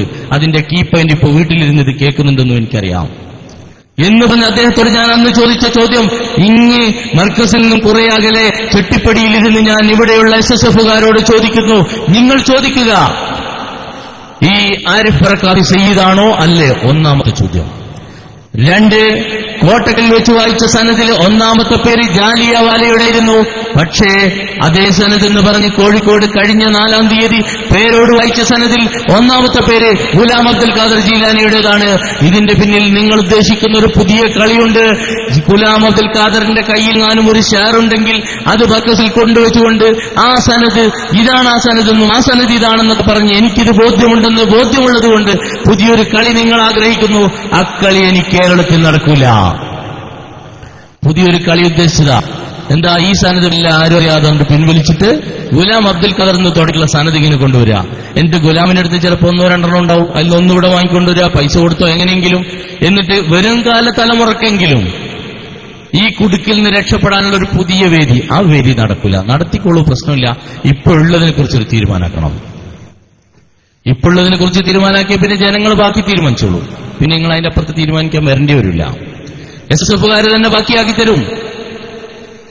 ഈ ഒരു ഗുലാം അബ്ദുൽ ഖാദറിന്റെ പേരിൽ മൂന്നാമത്തെ ചോദ്യം കേട്ടോളൂ. ഗുലാം അബ്ദുൽ ഖാദറിന്റെ പേരിൽ നിങ്ങളുണ്ടാക്കിയ ഈ വ്യാജസനത്തിന് ഞാനിവിടെ പറഞ്ഞ തെളിവ് പൂർണ്ണമായും രേഖാമൂലം തെളിയിക്കാൻ ഞാൻ സന്നദ്ധനാണ്. ഇത് കളവാണ്, ഇത് തെളിയിക്കാൻ സാധ്യമല്ല എന്ന് പറഞ്ഞുകൊണ്ട് പരസ്യമായോ അല്ലെങ്കിൽ ഏറ്റവും സുശക്തമായ, നിങ്ങൾക്ക് ഭയമുണ്ടെങ്കിൽ സുശക്തമായ ഒരു സ്ഥലത്തിരുന്ന് ഒരു സംവാദത്തിന് നിങ്ങൾ തയ്യാറുണ്ടെങ്കിൽ ഞാൻ തയ്യാറാണ്. പൊതുസമൂഹം കേട്ടോട്ടെ. എന്തിനാ നമ്മൾ ഒളിച്ചിരിക്കേണ്ട ആവശ്യം? മുജാഹിദുകളോട് സംവാദത്തിന് വെല്ലുവിളിക്കുമ്പോൾ നമ്മൾ പറയാറില്ലേ, പൊതുസദസ്സിൽ പൊതുജനം കാണേ പൊതുജനം കേൾക്കെ തന്നെ ആവാമെന്ന് നമ്മൾ പറയാറില്ലേ? ആയിക്കോട്ടെ, കോഴിക്കോട്ടെ കടപ്പുറത്ത് വെച്ച് വലിയ മൈതാനമാണ്, നമുക്ക് രണ്ട് വിഭാഗം പണ്ഡിതന്മാരെയും ഇരുത്തിയിട്ട് സനതറിയുന്ന ഒരാളെന്ന നിലയിൽ ഞാനും മുന്നിലിരിക്കാം, നമുക്ക് ജാലിയവാലയെ മുന്നിൽ കൊണ്ടുവരാം, ഗുലാം അബ്ദുൽ ഖാദർ ജിലാനിയെ കൊണ്ടുവരാം, ആരിഫ് ബറക്കത്തിയെ കൊണ്ടുവരാം, എല്ലാവരെയും കൊണ്ടുവന്നിട്ട് ഒരു ചർച്ചയിൽ കാന്തപുരം വിഭാഗം നേതൃത്വം നൽകുന്ന പ്രസ്ഥാനത്തിന്റെ ചൂടയുള്ള ചങ്കുറ്റമുള്ള ഒരു ആൺകുട്ടികൾ ഈ നാട്ടിലുണ്ടെങ്കിൽ ഈ വെല്ലുവിളി ഏറ്റെടുക്കണമെന്ന് എനിക്ക് പറയാനുള്ളത്. വെറുതെ എന്തെങ്കിലും പ്രസംഗിച്ച് പൊട്ടിക്കാര, പിന്നെ ഇത് പറയുമ്പോ പിടിച്ചു നിൽക്കാൻ കഴിയാതെ ഇതിന് മറുപടി പറയില്ല. പിന്നെ വന്നെന്താ പറയാന്നറിയോ? അവൻ കള്ളനാണ്, കൊള്ളക്കാരനാണ്, എന്നെപ്പറ്റി ഒന്നും മാത്രമേ പറയാനുള്ളൂ. കാന്തപുരം ചെയ്ത ക്രൂരതയുടെയും തിന്മയുടെയും കള്ളത്തരത്തിന്റെയും അത്രയൊന്നും ഞാൻ ചെയ്തിട്ടില്ല. അത് വളരെ ലളിതമായ ഉത്തരമാണ്. പിന്നെ ഞാൻ ചെയ്തിട്ടുണ്ടാവും എന്നാണല്ലോ അതിൽ നിങ്ങൾ വീണ്ടും വായിക്കുക. അതിനുത്തരമുണ്ട്. ഞാൻ എവിടെയാ പ്രവർത്തിച്ചത്? നിങ്ങളുടെ കൂട്ടത്തിലല്ലേ? നിങ്ങളുടെ കൂട്ടത്തിലുണ്ടാവുമ്പോൾ ഞാൻ നിങ്ങളുടെ സ്വഭാവത്തിലുള്ള ആളായിരിക്കും ഉറപ്പല്ലേ?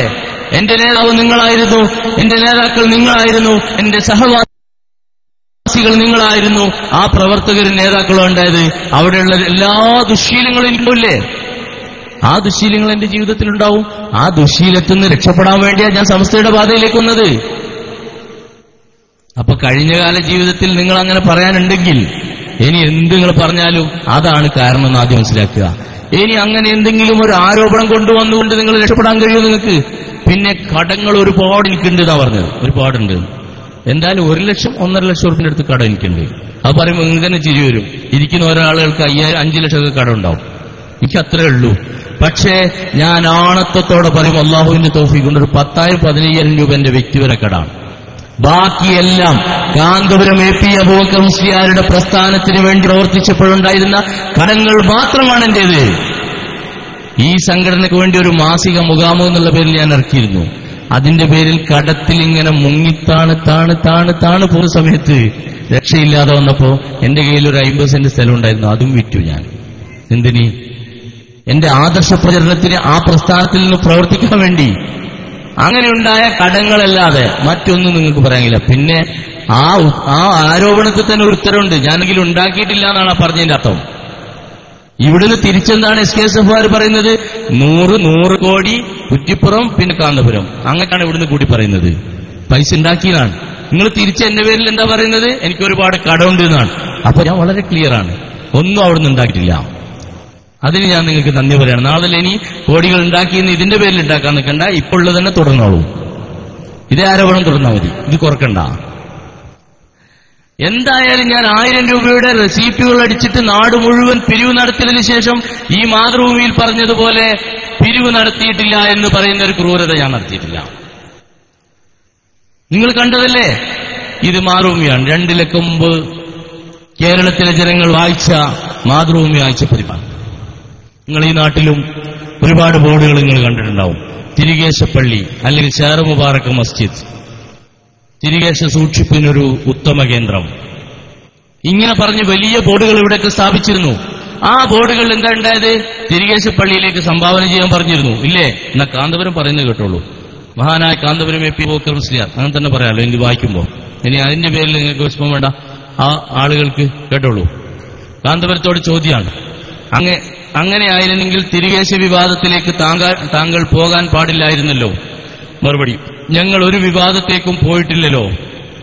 ഞങ്ങളിവിടെ മർക്കസ് ഉണ്ടാക്കി പ്രവർത്തിക്കുന്നവരാണ്. മർക്കസ് കൊത്തിക്കോരി കളയേണ്ടതാണെന്ന് ആരെങ്കിലും പ്രസംഗിച്ചാൽ ഞങ്ങൾക്ക് മറുപടി പറയാതിരിക്കാൻ കഴിയുമോ? പ്രവാചകന്റെ കേശമെന്നത് വെറും നാടൻ കേശമല്ല, അതുറപ്പാണ്.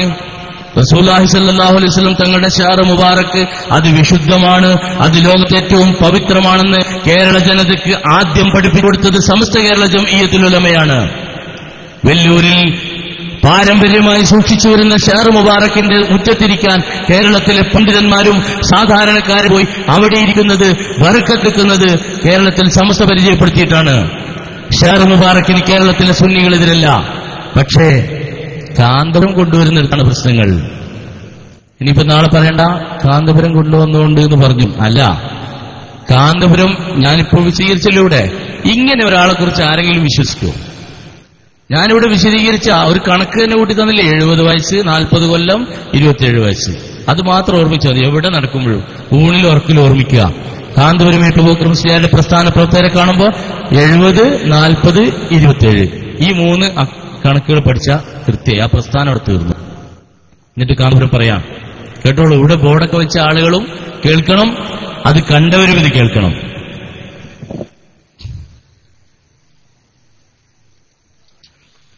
അത് ഞങ്ങളിവിടെ കൊണ്ടുവന്ന് സൂക്ഷിച്ചു എന്നല്ലാതെ ഞങ്ങൾ ആരെയും ഒന്നിനും നിർബന്ധിച്ചിട്ടില്ല. നോട്ടീസ് അടിക്കുകയോ ഫ്ലക്സ് വെച്ചിട്ടുള്ളൂ, പ്രചരണം നടത്തുകയോ ചെയ്തിട്ടില്ല. സിറാജിലെ ഫുൾ പേജ് പരസ്യം മൾട്ടി കളർ ബാക്ക് പേജിൽ എത്രയോ പ്രാവശ്യം കൊടുത്ത ആളുകളാണ്. ഒരു മുസല്ലയ്ക്ക് 25,000 എന്ന് പറഞ്ഞ് പരസ്യം കൊടുത്തതൊക്കെ നമ്മുടെ ഓൺലൈൻ രംഗത്തുള്ളവർ പുറത്തുവിട്ടത് നമ്മളൊക്കെ കണ്ടതാണ്. ഇതൊക്കെ ചെയ്തതാണ് പറയുന്നത് ഞങ്ങൾ പ്രചരണം നടത്തിയിട്ടില്ല, നോട്ടീസ് അടിച്ചിട്ടില്ല, ഇങ്ങനെയൊക്കെ പറഞ്ഞിട്ട് നടത്തുകയോ ചെയ്തിട്ടില്ല. ഒരു കൂട്ടർ തിരുകേശത്തെ തള്ളിപ്പറഞ്ഞപ്പോൾ മറുപടി പറയാൻ ഞങ്ങൾ നിർബന്ധിതരായതാണ്. സമസ്തയോ കീഴ്ഘടകങ്ങളോ തിരുകേശത്തെ ഒരിക്കലും എതിർത്തിട്ടില്ല എന്ന് മാത്രമല്ല, തിരുകേശത്തിന് വേണ്ടി എന്നും വാദിച്ചുകൊണ്ടിരിക്കുന്നവരാണ് സമസ്ത കേരള ജമിയത്തുൽ ഉലമയും അതിന്റെ പ്രവർത്തകരും. നിങ്ങൾ എന്തെങ്കിലും വ്യാജങ്ങൾ ഉണ്ടാക്കി വരുമ്പോൾ അതിലേക്ക് അംഗീകരിക്കണമെന്ന് പറഞ്ഞാൽ അതിന് കേരളത്തിലുള്ള ജനങ്ങൾ കിട്ടില്ല എന്ന തിരിച്ചറിവ് നിങ്ങൾക്കുണ്ടാവേണ്ടതുണ്ട്. വീണ്ടും കാന്തപുരത്തോട് ചോദ്യം, താങ്കളുടെ ഒരു മാർക്കറ്റിംഗ് തന്ത്രമായിട്ടാണ് പലരും അതിനെ കാണുന്നത്. തിരികേശം സൂക്ഷിക്കുന്ന ഒരു പള്ളി ഉണ്ടാക്കുക, അതിനെ വലിയ ഒരു തീർത്ഥാടന കേന്ദ്രമാക്കി മാറ്റിയെടുക്കുക എന്നിങ്ങനെ. മറുപടി, അങ്ങനെയൊന്നും ഞങ്ങൾ പറയുകയോ പ്രവർത്തിക്കുകയോ ചെയ്തിട്ടില്ല. തിരുകേശത്തിന്റെ പേരിൽ ഒരു പിരിവും ഞങ്ങൾ നടത്തിയിട്ടില്ല. ഇത് മാതൃഭൂമിയിൽ കാന്തപുരം എഴുതിയതാ. നാളെ SSF-കാരൻ പറയേണ്ട അത് ഉസ്താദ് പറയാതെ മാതൃഭൂമിക്കാരൻ എഴുതിയതാണെന്ന്. SKSSM-ന്റെ പ്രവർത്തകരും മാതൃഭൂമിയുമായി ഒരു പത്രപ്രവർത്തകൻ എന്ന നിലയിലുള്ള ബന്ധം ഉപയോഗിച്ചുകൊണ്ട് മാതൃഭൂമിയുമായി ബന്ധപ്പെട്ടപ്പോ അവർ തന്നെ ഞങ്ങളോട് പറഞ്ഞിട്ടുണ്ട്, ഞങ്ങളുടെ കയ്യിൽ ഓഡിയോ ടാപ്പുണ്ട്, ഇപ്പോ ഇന്റർവ്യൂ ചെയ്യുന്നതൊക്കെ ഓഡിയോ വെച്ചാണ്, എഴുതിയെടുത്തുള്ള പരിപാടിയൊക്കെ പണ്ടാ. എന്നാ ഇതിറങ്ങിയപ്പോ സിറാജിൽ ഞങ്ങൾ വലിയൊരു പത്രമില്ലേ, എല്ലാ സിനിമാ നടിമാരുടെയും ഫോട്ടോ കൊടുക്കുന്ന പത്രം. പ്രഭാതത്തിൽ എഴുന്നേറ്റ് ഉളു ഉണ്ടാക്കിയിട്ട് തുറന്നു നോക്കുമ്പോൾ ആദ്യം കാണാം അന്യകളുടെ ഫോട്ടോ. ആ ഒരു പത്രത്തിലെങ്കിലും നിങ്ങൾക്ക് തിരുത്തു കൊടുത്തുകൂടായിരുന്നോ? എന്തുകൊണ്ട് ഇത്രയും ആഴ്ചകളായിട്ട് നിങ്ങൾ ഇതിന് തിരുത്തു കൊടുത്തില്ല? എന്നിട്ട് വീണ്ടും പറയാണ് കാന്തപുരം, ഞങ്ങൾ ഒരു പിരിവും ഞങ്ങൾ നടത്തിയിട്ടില്ല, പള്ളിയുണ്ടാക്കാൻ ഇതിന്റെ ഒന്നും ആവശ്യവുമില്ല. ഇന്ത്യയിലൊട്ടാകമാനം 2000-ലധികം പള്ളികൾ ഞങ്ങൾക്കുണ്ട്. ഇങ്ങനുണ്ട്. എന്നിട്ട് വീണ്ടും കാന്തപുരത്തോട് ചോദ്യം, തിരുകേശ പള്ളി എന്നൊരാശയം ഇല്ലെന്നാണോ? മറുപടി കേട്ടോളൂ, കാന്തപുരം കളവ് മാത്രമേ പറയൂ എന്ന് മുൻകാല പണ്ഡിതന്മാർ പറഞ്ഞപ്പോ നമ്മൾ പലപ്പോഴും അമാന്തിച്ചു നിന്നിട്ടുണ്ടായിരുന്നു. എന്നെ പോലെയുള്ള ചില പ്രവർത്തകർ അദ്ദേഹത്തെ വിശ്വസിച്ചിട്ടുണ്ടായിരുന്നു. പക്ഷേ ഇത് രേഖയാണ്. കാന്തപുരം സത്യമാണോ കളവാണോ എന്ന് പറയുക, എന്താണ് പറയുക എന്ന് തിരിച്ചറിയേണ്ടവർക്കുള്ള രേഖയാണിത്. കാന്തപുരം പറയുന്നു, അങ്ങനെ ഒരു പള്ളിയില്ല. പള്ളികൾ പലതുമുണ്ടാവും, അതിൽ ഏതെങ്കിലും ഒന്നിൽ തിരുകേശം സൂക്ഷിച്ചു എന്ന് വരാം. മൂപ്പർക്ക് അവിടെ ഉറപ്പില്ല. എന്താ പറഞ്ഞത്? ഒന്നുകൂടി കേട്ടോളൂ. ഷാർ മുബാറക് എന്ന പേരിൽ അങ്ങനെ ഒരു പള്ളിയില്ല. അപ്പൊ നാളെ SSF-കാരൻ വന്നിട്ട് ഇപ്പൊ തന്നെ പറയുന്നുണ്ടാവും, ഞങ്ങൾ ഉസ്താദ് പറഞ്ഞ ശരിയല്ലേ, മസ്ജിദുൽ ആസാർ എന്ന് പേര് മാറ്റിയിട്ടില്ലേ? നിങ്ങൾ റെസീറ്റിൽ പേര് മാറ്റിയിട്ടില്ലല്ലോ. റെസീറ്റിലുള്ളത് ഇപ്പോഴും ഷാർ മുബാറക് മസ്ജിദ് എന്നാണ്. നിങ്ങൾ ചിലപ്പോ ഒരു റെസീറ്റ് കുറ്റി ഒരു കോപ്പി, ഒരു റെസീറ്റിന്റെ ഒരു ഷീറ്റ് നിങ്ങൾ കണ്ടിട്ടുണ്ടാവും. ഒരു റെസീറ്റ് ബുക്ക് തന്നെ എന്റെ കയ്യിലുണ്ട്, ഒരു കോപ്പി ആക്കണ്ടല്ലോ. നമുക്ക് ഹൈക്കോടതിയിലൊക്കെ പോകാനുള്ളതല്ലേ, അവിടെ നമുക്കിത് കാണണ്ടേ? അവിടെ കാണിക്കാനൊക്കെ വേണ്ടി എന്റെ കയ്യിൽ തന്നെ ഒരു ബുക്കുണ്ട്. അങ്ങനെ ചെയ്തവരാ ഇപ്പൊ പറയുന്നത് അങ്ങനെ അപ്പേരിലൊരു പള്ളിയില്ല, ഏതെങ്കിലും ഒരു പള്ളിയിൽ ഒരുപക്ഷെ വെച്ചേക്കാം, അത് സൂക്ഷിച്ചേക്കാം. പിന്നെ ഇപ്പൊ തന്നെ സൂക്ഷിക്കുന്ന സ്ഥലത്തുണ്ടായ പോരെ. ഇതാണ് കാന്തപുരം AP അബൂബക്കർ മുസ്ലിയാരുടെ സത്യസന്ധതയുടെ ഏറ്റവും വലിയ ഉദാഹരണം. ഇനി ഇതിനേക്കാൾ വലിയ സത്യസന്ധത സനദിൽ നിങ്ങൾക്ക് ബോധ്യപ്പെട്ടു.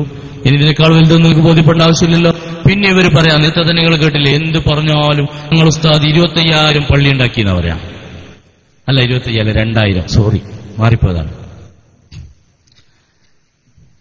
25,000 മദ്രസ ഉണ്ട്, 2000 പള്ളിയുണ്ട് ഞങ്ങൾക്ക് എന്ന് പറയുന്നവരാ. 25,000 മദ്രസ ഉള്ളവർക്ക് പിന്നെ 2000 പള്ളി ഉണ്ടാവുള്ളൂ? ഒന്ന് ചിന്തിച്ചു നോക്കൂ. സമസ്ത കേരള ജമിയത്തുൽ ഉലമക്ക് 9,000 ചില്ലറ 500ന്റെ മേലെ 9,500ന്റെ മേലെ മദ്രസകളുണ്ടെന്ന് പറയുമ്പോ അതിന് സമാനമായി തന്നെ പള്ളികളുണ്ട് എന്നാണ് സമസ്ത പറയുന്നത്, തെളിയിക്കുന്നത്. എന്നാ പിന്നെ 27 മദ്രസയുള്ള കാന്തപുരത്തിന്റെ അനുയായികൾക്ക് 2000 പള്ളിയുള്ളൂ. കാന്തപുരത്തിന്റെ പേരോട് തന്നെ വിശേഷിപ്പിച്ചിട്ടുണ്ട് ഞാൻ CD കച്ചവടക്കാരനാണ്. അത് വലിയ മോശം പരിപാടിയൊന്നും എനിക്ക് തോന്നിയിട്ടില്ല, കാരണം ഒമ്പരും ചെയ്യാറുണ്ടത്. ഞാൻ CD കച്ചവടം എവിടെയും സ്റ്റേജിൽ നിന്നും പറയാറില്ല. പക്ഷെ കാന്തപുരം പേരോട് പറയുന്നത് സാധാരണ എന്താ പറയാ, എവിടെ പേരോടിന്റെ പ്രസംഗം കേട്ടാലും നിങ്ങൾ ചെക്ക് ചെയ്ത് നോക്കോളൂ, യൂട്യൂബിൽ കയറിയിട്ട് പേരോടിന്റെ പ്രസംഗം അടിച്ചു നോക്കി അതിന്റെ അവസാനം ഉണ്ടോ, എന്റെ അവിടുത്തെ CD ഇവിടെ ഉണ്ടാവും, ഇവിടുത്തെ CD അവിടെയും, ഇവിടുത്തെയും CD ഇവിടെയും ഉണ്ട് എന്നൊക്കെ പറഞ്ഞു ഇപ്പോൾ സാധാരണ പ്രസംഗിക്കും. ഒന്നാന്തരം CD കച്ചവടക്കാരനെ പറഞ്ഞു. അപ്പൊ അങ്ങനെ ഒരു CD കച്ചവടക്കാരനെ എന്നെ കൂട്ടിക്കോളും, എനിക്ക് വലിയ മോശമായിട്ടൊന്നും തോന്നിയിട്ടില്ല. അതുകൊണ്ട് ഒരുപാട് ആളുകൾ ഇപ്പൊ വിളിച്ചേൽപ്പിക്കാറുണ്ട്, ഇന്ന CD ഇറക്കാൻ ഞങ്ങളൊന്ന് സഹായിക്കണം. ഇപ്പൊ അത് ഞാൻ അങ്ങനെ ഒരു കച്ചവടമാക്കിയാലൊന്ന് ചിന്തിക്കുന്നുണ്ട്, പേരോടിന് ഇത് ഡെഡിക്കേറ്റ് ചെയ്യാൻ ഈ വിഷയം. അപ്പോ ഒരു കാന്തപുരം ഗ്രൂപ്പിലുള്ള സമയത്ത് ആദർശ പ്രചരണ ആവശ്യത്തിന് വേണ്ടി ഒരു ഡോക്യുമെന്ററി ചെയ്യാം.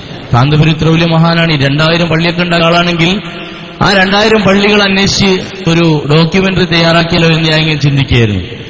ആ സമയത്ത് ഞാനിങ്ങനെ കുറെ പള്ളികളുടെ കണക്കുകൾ പരിശോധിച്ചപ്പോ എനിക്കെങ്ങനെ കൂട്ടിയിട്ട് 2000 പള്ളിന്റെ കണക്ക് കിട്ടുന്നില്ല. അപ്പൊ ഞാൻ അവസാനം അത് നമ്മൾ ദിർഹത്തിൽ വെച്ച് കൂട്ടി നോക്കി കണക്ക്. സാധാരണ നമ്മൾ രൂപന്റെ കണക്ക് പോലെ ഒന്നിനൊന്നാണല്ലോ ഇവിടെ കിട്ടുക. അങ്ങനെ കൂട്ടി ശരിയാവാതെ വന്നപ്പോ 12-13 ദിർഹംസിലെ കിട്ടുക. അങ്ങനെ ഒന്ന് കൂട്ടി നോക്കി, എന്നിട്ടും 2000 പള്ളിയാവുന്നില്ല. എന്താ ഇപ്പൊ ചെയ്യാ? പിന്നെ ഞാനത് ഡോളറിൽ കൂട്ടി നോക്കിയപ്പോഴാണ് ഏകദേശം ഒരു കണക്ക് 2000ന്റെ അടുത്തായിട്ട് കാണുന്നത്. അതുപോലെ 25,000 മദ്രസ, അത് ഡോളറിലൊന്നും മനസ്സിലാവില്ല, അത് ലൈലത്തുൽ ഖദറിന്റെ അന്ന് രാത്രി ഇരുന്ന് കണക്കൂട്ടണം.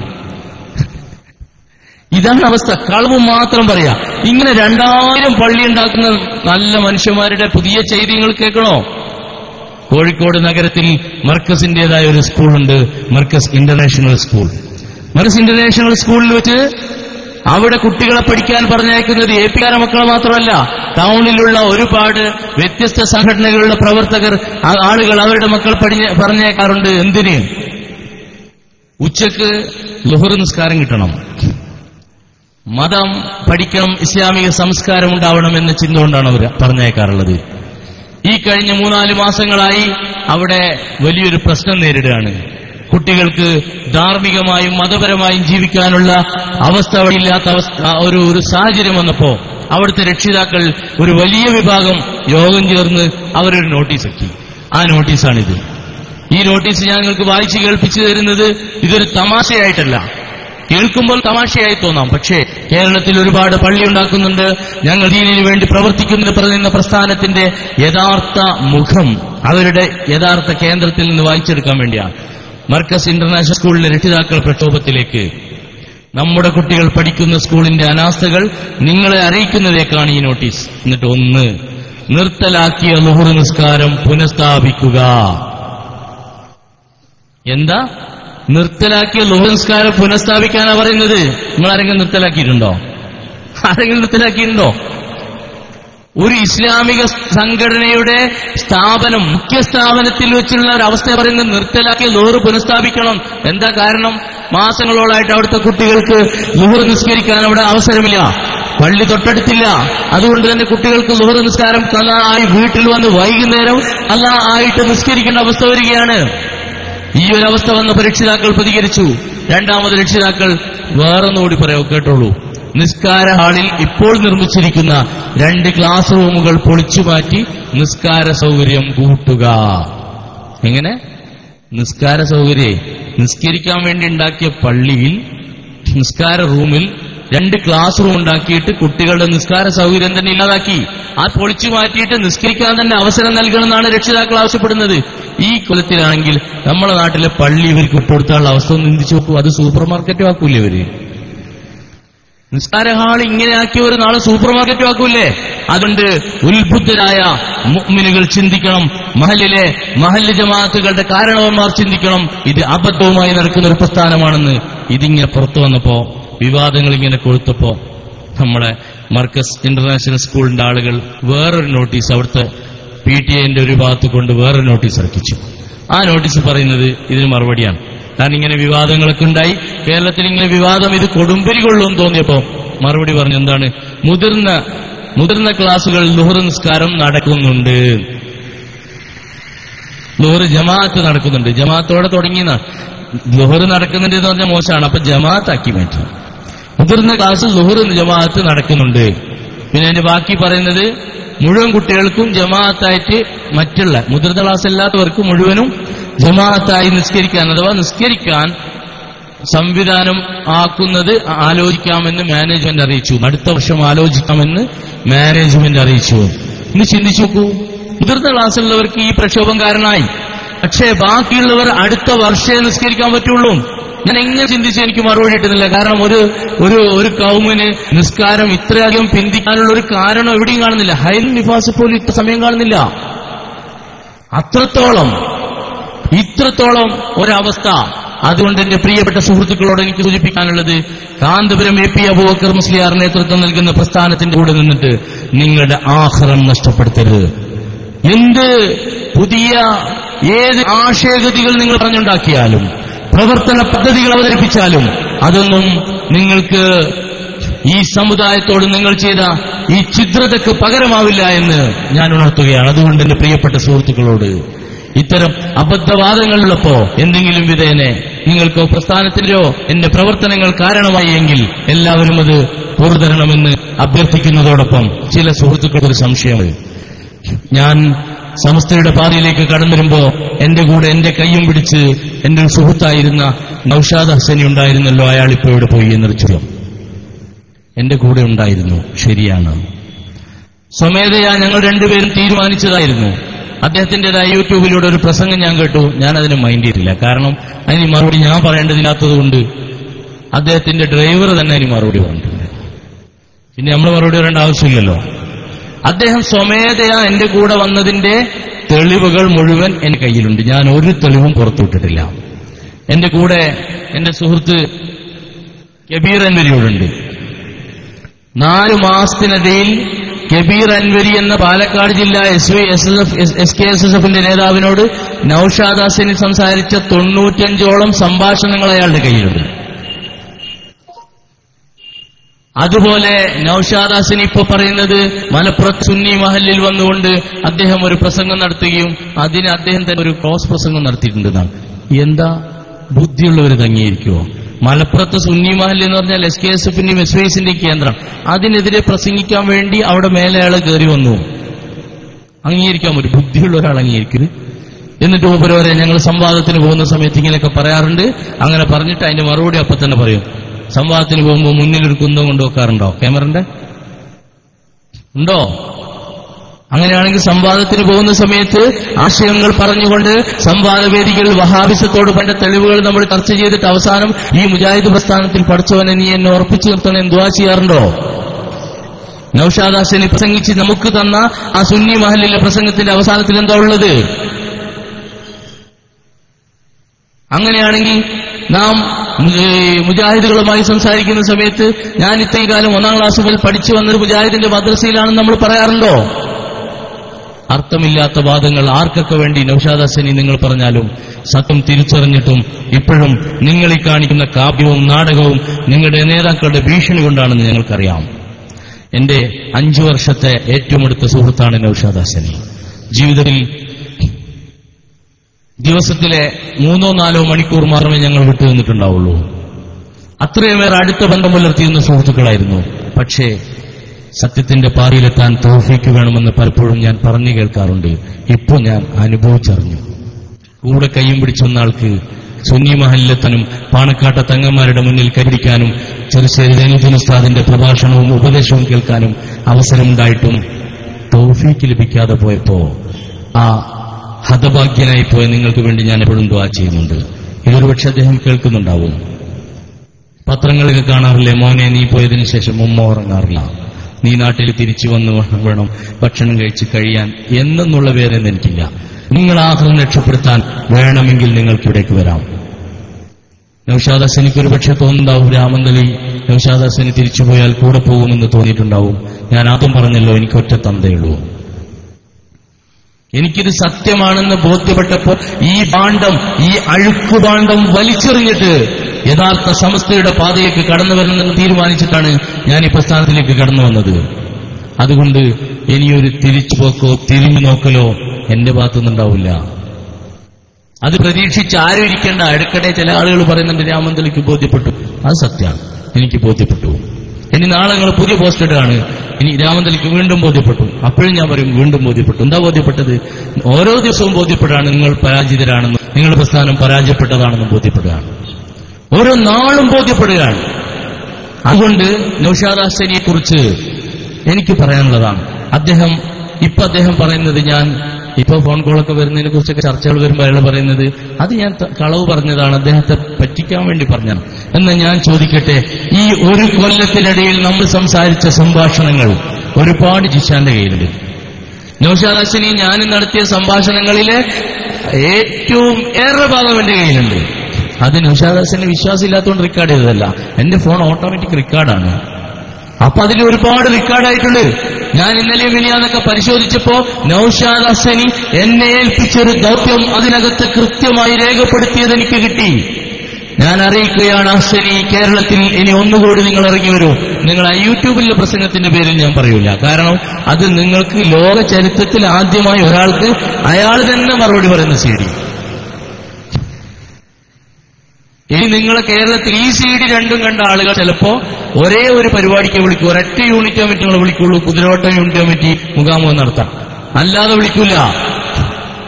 എനിക്ക് സ്വയം തോന്നുകയാണ്. കാരണം മുന്നിൽ ഒരാൾ ചിരിച്ചു നിന്നുകൊണ്ട് നൗഷാദ് ഹസനി 10 മിനിറ്റ് പ്രസംഗിച്ചാൽ 20 പ്രാവശ്യം ചിരിക്കും. അത് അദ്ദേഹത്തിന്റെ ശൈലിയാണ്, ബോഡി ലാംഗ്വേജ് അങ്ങനെയാണ്. നൗഷാദ് ഹസനി നമുക്കിറക്കി തന്ന CD-യിൽ ചിരിച്ച് പുഞ്ചിരിച്ച് കളി പറഞ്ഞ് തമാശ പറഞ്ഞ് പ്രസംഗിക്കരുത്.